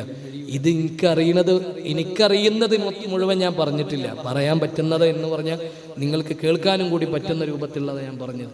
ഇത് എനിക്കറിയുന്ന ഇൽമിൻ്റെ കൂടുതലല്ല, ഇമാമുമാർ ഉദ്ധരിച്ച ചരിത്രത്തിൻ്റെ വിശാലത അതിലപ്പുറമാണ്. അതാ ഞാൻ പറഞ്ഞത്, നമ്മൾ വായിക്കന്നെ വേണം റസൂലുള്ളാഹിനെ. ഇങ്ങനെ അറിയും തോറും പടച്ചോനെ ഇതൊരു മഹാത്ഭുതമാണ്, ഇതൊരു മഹാത്ഭുതമാണ്, നമ്മളത് ബോധ്യപ്പെടും. എൻ്റെ പ്രിയപ്പെട്ട മുഅ്മിനീങ്ങളെ, ഈ ഷൈമാ ഈ കുഞ്ഞിനെങ്ങനെ ആട്ടിക്കൊടുത്ത് വളർത്തി ഈ കുട്ടി നല്ല സന്തോഷത്തോടുകൂടെ ആ വീട്ടിൽ വളർന്നു. എത്ര പെട്ടെന്ന് ആ 2 കൊല്ലം കഴിഞ്ഞു പോയത് എന്നറിയില്ല. ഹലീമ ബീവി റളിയല്ലാഹു അൻഹ ഓർമ്മ വന്നു, റബ്ബേ ആമിന ബീവിക്ക് മടക്കി കൊടുക്കേണ്ട സമയമായിട്ടുണ്ട്. ഭർത്താവിനോട് പറഞ്ഞു, ഇക്ക കുട്ടിനെ മടക്കി കൊടുക്കേണ്ട നേരായല്ലോ. ആമിന ബീവിനോട് ഇനിയിപ്പോൾ എന്താ ചെയ്യാ? അപ്പോഴേക്ക് പൊന്നുമോട് കരയാൻ തുടങ്ങി ഷൈമ. ആ പൊന്നുമോട് പറയാണ്, ഉമ്മച്ചി മുഹമ്മദിനെ തിരിച്ചു കൊടുക്കല്ല. ആ കുഞ്ഞോന് നമ്മളെ വീട്ടിലേക്ക് വന്നതിന് ശേഷം വീടിലാകെ സന്തോഷമാ. ഉമ്മ മുഹമ്മദ് വീട്ടിൽ വരുന്നതിന് മുമ്പ് പട്ടിണി കിടന്നവരാ. ആ കുഞ്ഞോനെ വീടിൻ്റെ പടിയിലേക്ക് അങ്ങ് കയറി വന്നതിന് ശേഷം നമ്മളെ പട്ടിണി എന്തെന്നറിഞ്ഞിട്ടില്ലല്ലോ. ഉമ്മ കുഞ്ഞോനെ കൊടുക്കല്ല. ഷൈമാ കരയാണ്, ലംറത്ത് കരയുകയാണ്. ആ കുഞ്ഞുമോനെ തിരിച്ചു കൊടുക്കാൻ ആർക്കും ഇഷ്ടമല്ല. കരഞ്ഞുകൊണ്ടാണ് ഹലീമ ബീവി കുഞ്ഞിനെയും പിടിച്ചിട്ട് ആമിന ബീവിയുടെ അടുത്ത് പോയത്. ആമിന ബീവിയുടെ മുമ്പിലെത്തിയപ്പോ കരയുകയാ. എന്തിനാ ഹലീമ, എന്തിനാ കരയുന്നത്, എന്തിനാ? അവിടെന്ന് പറഞ്ഞു, ആമിന കുഞ്ഞിനെ എനിക്ക് മുലയൂട്ടിയിട്ട് പൂതി തീർന്നിട്ടില്ല. കുഞ്ഞിനെ പിരിഞ്ഞിരിക്കാൻ എന്നെ കൊണ്ട് കഴിയില്ല. അതുകൊണ്ട് ഏതല്ലി എനിക്കൊരു ഘട്ടം കൂടി സമ്മതം തരുമോ? ഒരിക്കൽ കൂടി ഞാനങ്ങ് കൊണ്ടുപോയിക്കോട്ടെ ഈ പൊന്നോമനെ, എൻ്റെ വീട്ടിലേക്ക് കൊണ്ടുപോകട്ടെ. ആമിന ബീവി സമ്മതം കൊടുക്കുന്നു. റസൂലുള്ളാഹിനെ വീണ്ടും 2 കൊല്ലത്തിന് ഹലീമത്തു സഅദിയ തൻ്റെ വീട്ടിലേക്ക് കൊണ്ടുപോകുന്നു. മുല കൊടുക്കാൻ വേണ്ടി കൊണ്ടുപോകുന്നു. ഞാനിങ്ങ് ചുരുക്കുകയാ. അങ്ങനെ 4ാമത്തെ വയസ്സിലാണ്. ഓരോ വയസ്സും ഞാൻ പെട്ടെന്ന് സ്കിപ്പ് ചെയ്യാൻ. മുഅ്മിനീങ്ങളെ, 4ാമത്തെ വയസ്സിലാ മഹദിയായ ഷൈമ എന്ന പെൺകുട്ടി ഉമ്മച്ചിയോട് പറഞ്ഞു, ഉമ്മച്ചിയെ മുഹമ്മദിനെ ഞങ്ങൾ കളിക്കണോടത്ത് കൊന്ന് വിട്ടൂടെ, ഞങ്ങൾ ഹലീമ ബീവി എങ്ങോട്ടും വിടൂല കുട്ടിനെ, അത്രയ്ക്ക് സ്നേഹാൻ പിടിച്ചു നിർത്തിക്കുക വീട്ടിൻ്റെ ഉള്ളിൽ. അപ്പോൾ പറഞ്ഞു, ഉമ്മച്ചിയെ ഒന്ന് വിട്ടൂടെ ഞങ്ങളെ കൂടെ, ഓനെ ഞങ്ങളെ കൂടെ നിന്ന് വന്ന് കളിച്ചോട്ടെ ഉമ്മച്ചിയെ എന്ന് പറഞ്ഞപ്പോൾ മനസ്സില്ല മനസ്സോടുകൂടെ 4ാം വയസ്സിൽ ഷൈമാവിൻ്റെ കൂടെ കുട്ടികൾ കളിക്കുന്നിടത്തേക്ക് ഈ കുട്ടിനെ ഹലീമ ബീവി പറഞ്ഞയച്ചു. ഷൈമാ മോള് പോയി, ലംറത്ത് പോയി. ആ കുട്ടികളൊക്കെ അവിടെ ഇങ്ങനെ കൂടിയിരിക്കുന്ന സ്ഥലത്ത് ഈ കുഞ്ഞുമോനിങ്ങനെ പോയി നിൽക്കാൻ. അതാ പെട്ടെന്ന് കളിയുടെ ഇടയിൽ നിന്ന് കുട്ടികൾ ഓടി വരുന്നു. യാ ഉമ്മ ഉമ്മച്ചിയെന്ന് വിളിച്ച് കരഞ്ഞു വരികയാണ് രണ്ട് മക്കളും. പെട്ടെന്ന് ഹലീമ ബീവി അങ്ങ് ഓടിയിറങ്ങി. എന്തേ പറ്റിയത്? അപ്പോൾ പറഞ്ഞു, ഉമ്മച്ചിയേ,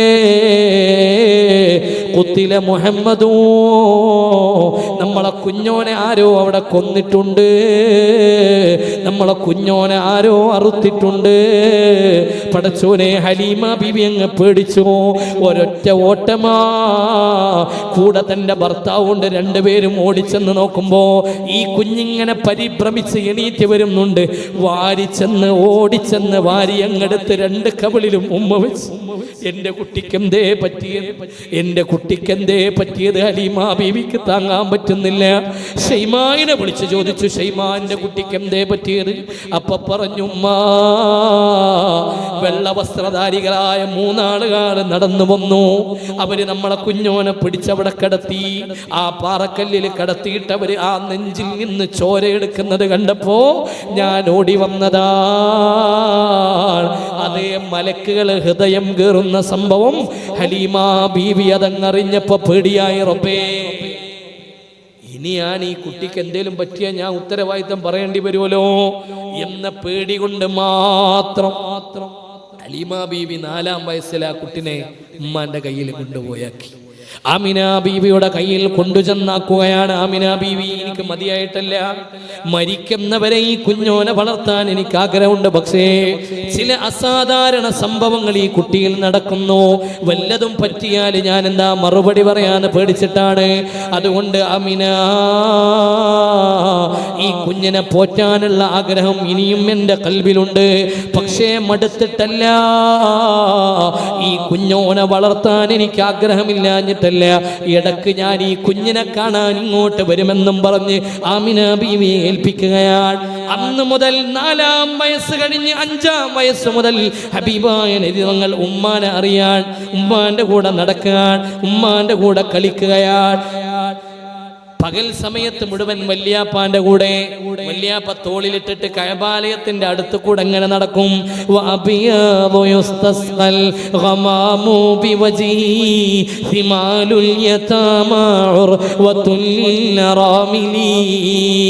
അബ്ദുൽ മുത്തലിബിന് വലിയ ആദരവാൻ. ഈ കുഞ്ഞുമോന്റെ മുകളിൽ മേഘം ഇങ്ങനെ തണലിട്ട് കൊടുക്കുന്നത് അബ്ദുൽ മുത്തലിബ് പലതവണ കാണാൻ. അബ്ദുൽ മുത്തലിബ് കുഞ്ഞിനെ തോളിലിട്ട് ഇങ്ങനെ കഅബയുടെ അടുത്തേക്ക് നടക്കുമ്പോ മുകളിലുള്ള മേഘം അതുപോലെ സഞ്ചരിക്കുകയാണ്. മേഘങ്ങൾ തണലിട്ട് കൊടുക്കുന്നത് അബ്ദുൽ മുത്തലിബ് കാണുകയാണ്. അതുകൊണ്ട് എൻ്റെ കുഞ്ഞ് അത്ഭുതകരനായ ഒരു വ്യക്തിത്വമായി മാറുമെന്നറിയുന്ന അബ്ദുൽ മുത്തലിബ് കുഞ്ഞിനെ താഴെ വെക്കൂല. മുഴുസമയം വല്യാപ്പാന്റെ കൂടെ. കുഞ്ഞിന് വല്യാപ്പ എന്ന് പറഞ്ഞ ജീവന, അബ്ദുൽ മുത്തലിബ് എന്ന് പറഞ്ഞ റസൂലുള്ളാന്റെ ജീവന. അബ്ദുൽ മുത്തലിബിന് റസൂലുള്ളാന്റെ വലിയ ജീവന. ആ കുഞ്ഞിന്റെ കൂടെ നടത്തം ഇരുത്തം. രാത്രിയാവുമ്പോ ഉമ്മാന്റെ അടുത്ത് ചെല്ലും, ഉമ്മാന്റെ കൂടെ കടന്നുറങ്ങും. അങ്ങനെ ദിനങ്ങൾ അങ്ങനെ കടന്നു പോകാൻ. റസൂലുള്ളാഹിക്ക് 5 വയസ്സ് പൂർത്തിയായി, 6-ാം വയസ്സിലേക്ക് കടക്കുകയാണ്. ആ സമയത്താ ആമിന ബീവി റളിയല്ലാഹു അൻഹ അമ്മോശനോട്, അഥവാ അബ്ദുള്ള എന്നവരുടെ ബാപ്പയോട്, തന്റെ പ്രിയപ്പെട്ട ബാപ്പയോട് ചോദിക്കാണ്, പ്രിയപ്പെട്ട അമ്മോശനോട് സമ്മതം ചോദിക്കാണ്. അബ്ദുൽ മുത്തലിബേ, പ്രിയപ്പെട്ട ഉപ്പ, എന്റെ കുഞ്ഞോനെ ഞാൻ എന്റെ പെരീക്കൊന്ന് കൊണ്ടുപോയിട്ട് എന്റെ ആങ്ങളമാരൊക്കെ ഒന്ന് കാണിച്ചു കൊടുക്കട്ടെ. അങ്ങനെയുണ്ടല്ലോ പെണ്ണുങ്ങൾക്ക് സ്വന്തം പെരീ പോവാനൊരു പൂതി അല്ലേ? നമ്മൾ കൊണ്ടുവന്നിട്ട് ഒരു മാസം കഴിയുമ്പോഴേക്ക് ഞാനൊന്ന് അവിടെ പോയിട്ട് വരട്ടെ, അതൊരു സമാധാനാണ്. അവിടെ പോകുമ്പോ ഒരു ഹാപ്പിയാണ്. അതാ ആമിന ബീബി പറഞ്ഞു അബ്ദുൽ മുത്തലിബ് എന്നവരോട്, ഞാൻ കുറെ കാലായില്ലേ പോയിട്ട്, എന്റെ വീട്ടിലേക്കൊന്ന് ഞാൻ പോയി വരട്ടെ. എന്റെ ആങ്ങളമാരുണ്ട്, ഖാലുൻ നബി അസ്വദുൻ നുമൈറോ അബ്ദു യഗൂസിൻ ലൈസ ഫീഹിം ഗൈറു എന്ന് പറയപ്പെടുന്ന പോലെ മഹദിയായ ആമിന ബീവി പറയാൻ, എന്റെ ആങ്ങളാരെ എന്ന് പറഞ്ഞാൽ മുത്തുനബിന്റെ അമ്മമാരൊക്കെ ഒന്ന് കുട്ടിനെ കാണിച്ചു കൊടുക്കണ്ടേ, ഞാനൊന്ന് പോയിട്ട് വരട്ടെ. അബ്ദുൽ മുത്തലിബ് മനസ്സില്ല, മനസ്സോടുകൂടെ സമ്മതം കൊടുക്കാൻ കുട്ടിനെ പിരിഞ്ഞിരിക്കാൻ അബ്ദുൽ മുത്തലിബിന് ഇഷ്ടമല്ല. മനസ്സില്ല, മനസ്സോടുകൂടെ പറഞ്ഞു ആമിന വേഗം പോയിട്ട് വേഗം മടങ്ങി വരണം കേട്ടോ. അങ്ങനെ അബ്ദുൽ മുത്തലിബ് തന്നെ അന്വേഷിച്ചു മദീനയിലേക്ക്. അന്ന് മദീനയല്ല യസ്രിബാണ്. യസ്രിബിലേക്ക് പോകുന്ന യാത്രാ സംഘങ്ങളുടെ കൂട്ടത്തില് മഹദിയായ ആമിന ബീവിയെയും അൽ ബറക്കത്തുൽ ഹബശിയ എന്നറിയപ്പെടുന്ന ഉമ്മു ഐമൻ ബീവിയെയും മഹാനായ മുസ്തഫായ 6-ാം വയസ്സ് തുടങ്ങിയ റസൂലുള്ളാനെയും പറഞ്ഞയക്കുന്നു. അങ്ങനെ ബനു നജ്ജാർ, നമ്മൾ വിഷയത്തിന്റെ ആദ്യം പറഞ്ഞ അബ്ദുള്ള എന്നവരെ മരണപ്പെട്ട് കിടക്കുന്ന ബനു നജ്ജാർ എന്ന ഗോത്രം താമസിക്കുന്ന ദാറുന്നാബിഹയിലെത്തിയപ്പോ യസ്രിബിലേക്കുള്ള കച്ചവടക്കാർ യസ്രിബിലേക്ക് പോയി. ആമിന ബീവി അവിടെ നിന്ന് വഴിതിരിയാൻ. എന്തിനെന്നറിയുമോ? അബ്ദുള്ളയുടെ ഖബർ കാണാനാ. പെങ്ങളെ 5 വയസ്സ് വരെ റസൂലുള്ള ബാപ്പയെ കണ്ടിട്ടില്ല. ആ ബാപ്പാന്റെ ഖബർ കാണിക്കാൻ 6-ാം വയസ്സിൽ ഉമ്മ കൊണ്ടുപോവാണ്. അതാ ബനു നജ്ജാർ ഗോത്രക്കാരുടെ അടുക്കലുള്ള ദാറുന്നാബിഹയിലുള്ള അബ്ദുള്ളയുടെ ഖബറിലേക്ക് അതാ കുഞ്ഞുമോനെ കൊണ്ടുപോയി നിർത്തുകയാണ്. ആ ഉമ്മയും ഉമ്മു ഐമനും മുഹമ്മദ് മുസ്തഫ സല്ലല്ലാഹു അലൈഹി വസല്ലം 3 പേരും ചെന്നിട്ട് അവിടെ ഖബറിങ്ങലെത്തുമ്പോൾ ഉമ്മ ഇങ്ങനെ വിതുമ്പുകയാണ്. ഉമ്മയുടെ കണ്ണുകൾ ഇങ്ങനെ നിറഞ്ഞൊടുകയാണ്. 6 വയസ്സുകാരൻ ഇങ്ങനെ നോക്കി നിൽക്കുന്നു. ഉമ്മച്ചി എന്തിനാ കരയുന്നത്? എന്തിനാണുമ്മ ഈ മണൽ നോക്കി കരയുന്നത്? എന്തിനാണ് മോനെ? അതാ ഖബറു അബീ, ഒരിക്കൽ പോലും നീ കാണാത്ത നിന്റെ ബാപ്പയുടെ ഖബറാണിതെന്ന് പറയുമ്പോൾ ആ പ്രിയപ്പെട്ട കുഞ്ഞുമോൻ, എന്നിട്ട് എന്തേ ഉമ്മച്ചി ബാപ്പ മിണ്ടാത്തത്? മനോഹരമാണ് ആ ചരിത്രത്തിന്റെ ഭാഗങ്ങളൊക്കെ. ആ കുഞ്ഞോമനെ ചോദിക്കാൻ. എന്നിട്ട് ബാപ്പ എന്തേ ബാപ്പ മിണ്ടാത്തത്? ബാപ്പയെ കണ്ടിട്ടില്ലാത്ത മുസ്തഫായ റസൂലുള്ളാഹ് ഉമ്മയുടെ മുഖത്ത് നിന്ന് ആ സങ്കടം വായിച്ചെടുക്കുകയാണ്. പിന്നീട് നബി തങ്ങൾ ഓർക്കുകയാ, ഉപ്പായുടെ ഖബർ കണ്ടതിന് ശേഷം പിന്നെ ഉമ്മ ചിരിച്ചിട്ടില്ല. ഉപ്പാന്റെ ഖബർ കണ്ടതിന് ശേഷം പിന്നെ ഉമ്മ ചിരിച്ചിട്ടില്ല. ഉമ്മാക്ക് പിന്നെ സങ്കടമാണ്. അമ്മാവന്മാരുടെ വീട്ടിലാണ് 1 മാസം താമസിച്ചത്. അന്ന് ആ മക്കളോടൊപ്പം കളിക്കാൻ റസൂലുള്ള പോയി. അന്നാണ് അവിടെ വെച്ചാണ് മദീനയിൽ യസ്രിബിൽ അന്ന് ഒരുപാട് പുഴകളുണ്ട്. ആ പുഴകളിൽ ഇറങ്ങിയിട്ടാണ് നബി തങ്ങൾ നീന്താൻ പഠിച്ചത്. അതാണ് 6-ാം വയസ്സിൽ മുത്തുനബി നീന്താൻ പഠിച്ചു എന്ന് പറയുന്നത്. അത് യസ്രിബിൽ വെച്ച് പഠിച്ചതാണ്. ഉമ്മച്ചി പഠിപ്പിച്ചു കൊടുത്തതാണ്. ആ കുഞ്ഞിനെ നീന്താൻ പഠിപ്പിച്ചു കൊടുത്ത് ഉമ്മാന്റെ കരളിന്റെ കഷ്ണമായ മോനെ കൂട്ടിയിട്ട് അതാ പൊന്നു മോന് ചോദിക്കാൻ തുടങ്ങി, ഉമ്മച്ചിയെ വല്യാപ്പാനെ കാണാൻ പോണ്ടേ? ഉമ്മച്ചിയെ വല്യാപ്പ നമ്മളോട് വേഗം മടങ്ങി ചെല്ലാൻ പറഞ്ഞതല്ലേ? ആ കുഞ്ഞിന് വല്യപ്പാനെ പിരിഞ്ഞിരിക്കാൻ വയ്യ. അബ്ദുൽ മുത്തലിബിനെ മുഹമ്മദ് എന്ന കുഞ്ഞുമോന് 6 വയസ്സുകാരൻ ആമിന ബീവിയോട് പറഞ്ഞു, ഉമ്മച്ചിയെ നമുക്ക് വല്യാപ്പാന്റെ അടുത്തേക്ക് പോണ്ടേ? വേഗം ചെല്ലണമെന്ന് പറഞ്ഞതല്ലേ മുഅ്മിനീങ്ങളെ? ആമിന ബീവി തന്റെ പ്രിയപ്പെട്ട ആങ്ങളമാരോടൊക്കെ സമ്മതം പറഞ്ഞു. ഈ കുഞ്ഞുമോന്റെ കയ്യും പിടിച്ച് ഉമ്മു ഐമൻ ബീവിയെയും കൂട്ടി 3 പേരും കൂടി മടങ്ങുകയാണ് മദീനയിൽ നിന്ന്. ഹത്താ ബലഗു അബവാ, ആ യാത്ര അബവായിലെത്തി നിൽക്കുമ്പോ വല്ലാത്ത ഒരു പൊടിക്കാറ്റടിക്കുകയാണ്. ശക്തമായി കാറ്റടിക്കുകയാണ്. മണലിങ്ങനെ ധൂളികൾ ഇങ്ങനെ ഉയർന്നു പൊന്താണ്. മരുഭൂമിയിലെ കാറ്റടിച്ചാൽ മണൽ വല്ലാതെ പരന്നൊഴുകും. ആമിന ബീവിയുടെ മൂക്കിലും കണ്ണിലുമെല്ലാം ആ മണൽ വന്നു കയറി. ആമിന ബീവി എന്തു ചെയ്തെന്നറിയുമോ? തന്റെ തടി നോക്കിയില്ല. കുഞ്ഞുമോനെ 6 വയസ്സുകാരനെ അങ്ങ് ചേർത്ത് പിടിച്ച് കെട്ടിപ്പിടിച്ചു നിന്നു. ആ പൊടി മുഴുവൻ ആമിന ബീവിയുടെ മൂക്കിലും ചെവിയിലും അടിച്ചു കയറി. ശ്വാസം നഷ്ടപ്പെടാൻ തുടങ്ങി. ഹൃദയവേദന തുടങ്ങി. ആമിന ബീവി ഇങ്ങനെ പിടക്കാൻ തുടങ്ങി. അവിടെ കുഴങ്ങി താഴെയിരുന്നു.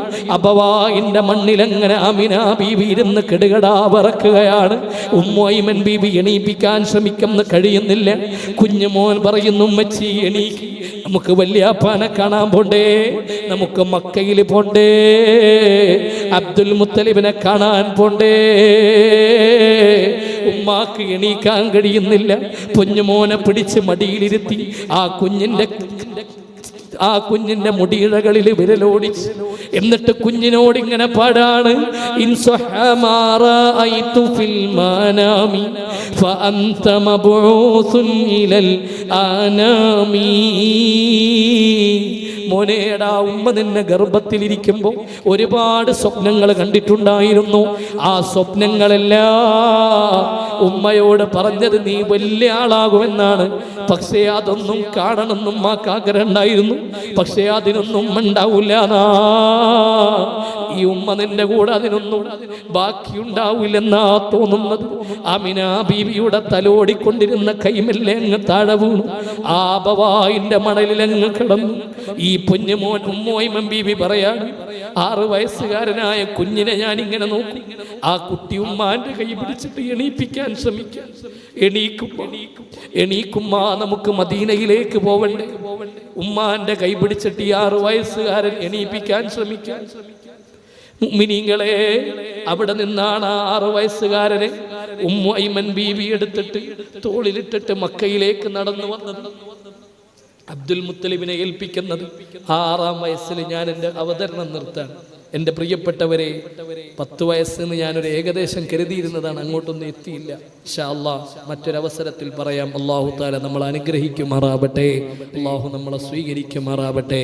സമയമേറെ വൈകിയിട്ടുണ്ട് എന്ന ബോധ്യത്തോടുകൂടെ എൻ്റെ വിഷയാവതരണം ഞാനിവിടെ അവസാനിപ്പിക്കുകയാണ്. ഇൻഷാ അല്ലാഹ് ചെറുതായി ഒന്ന് ദുആ ചെയ്തിട്ട് നമുക്ക് പിരിയാൻ സാറേ.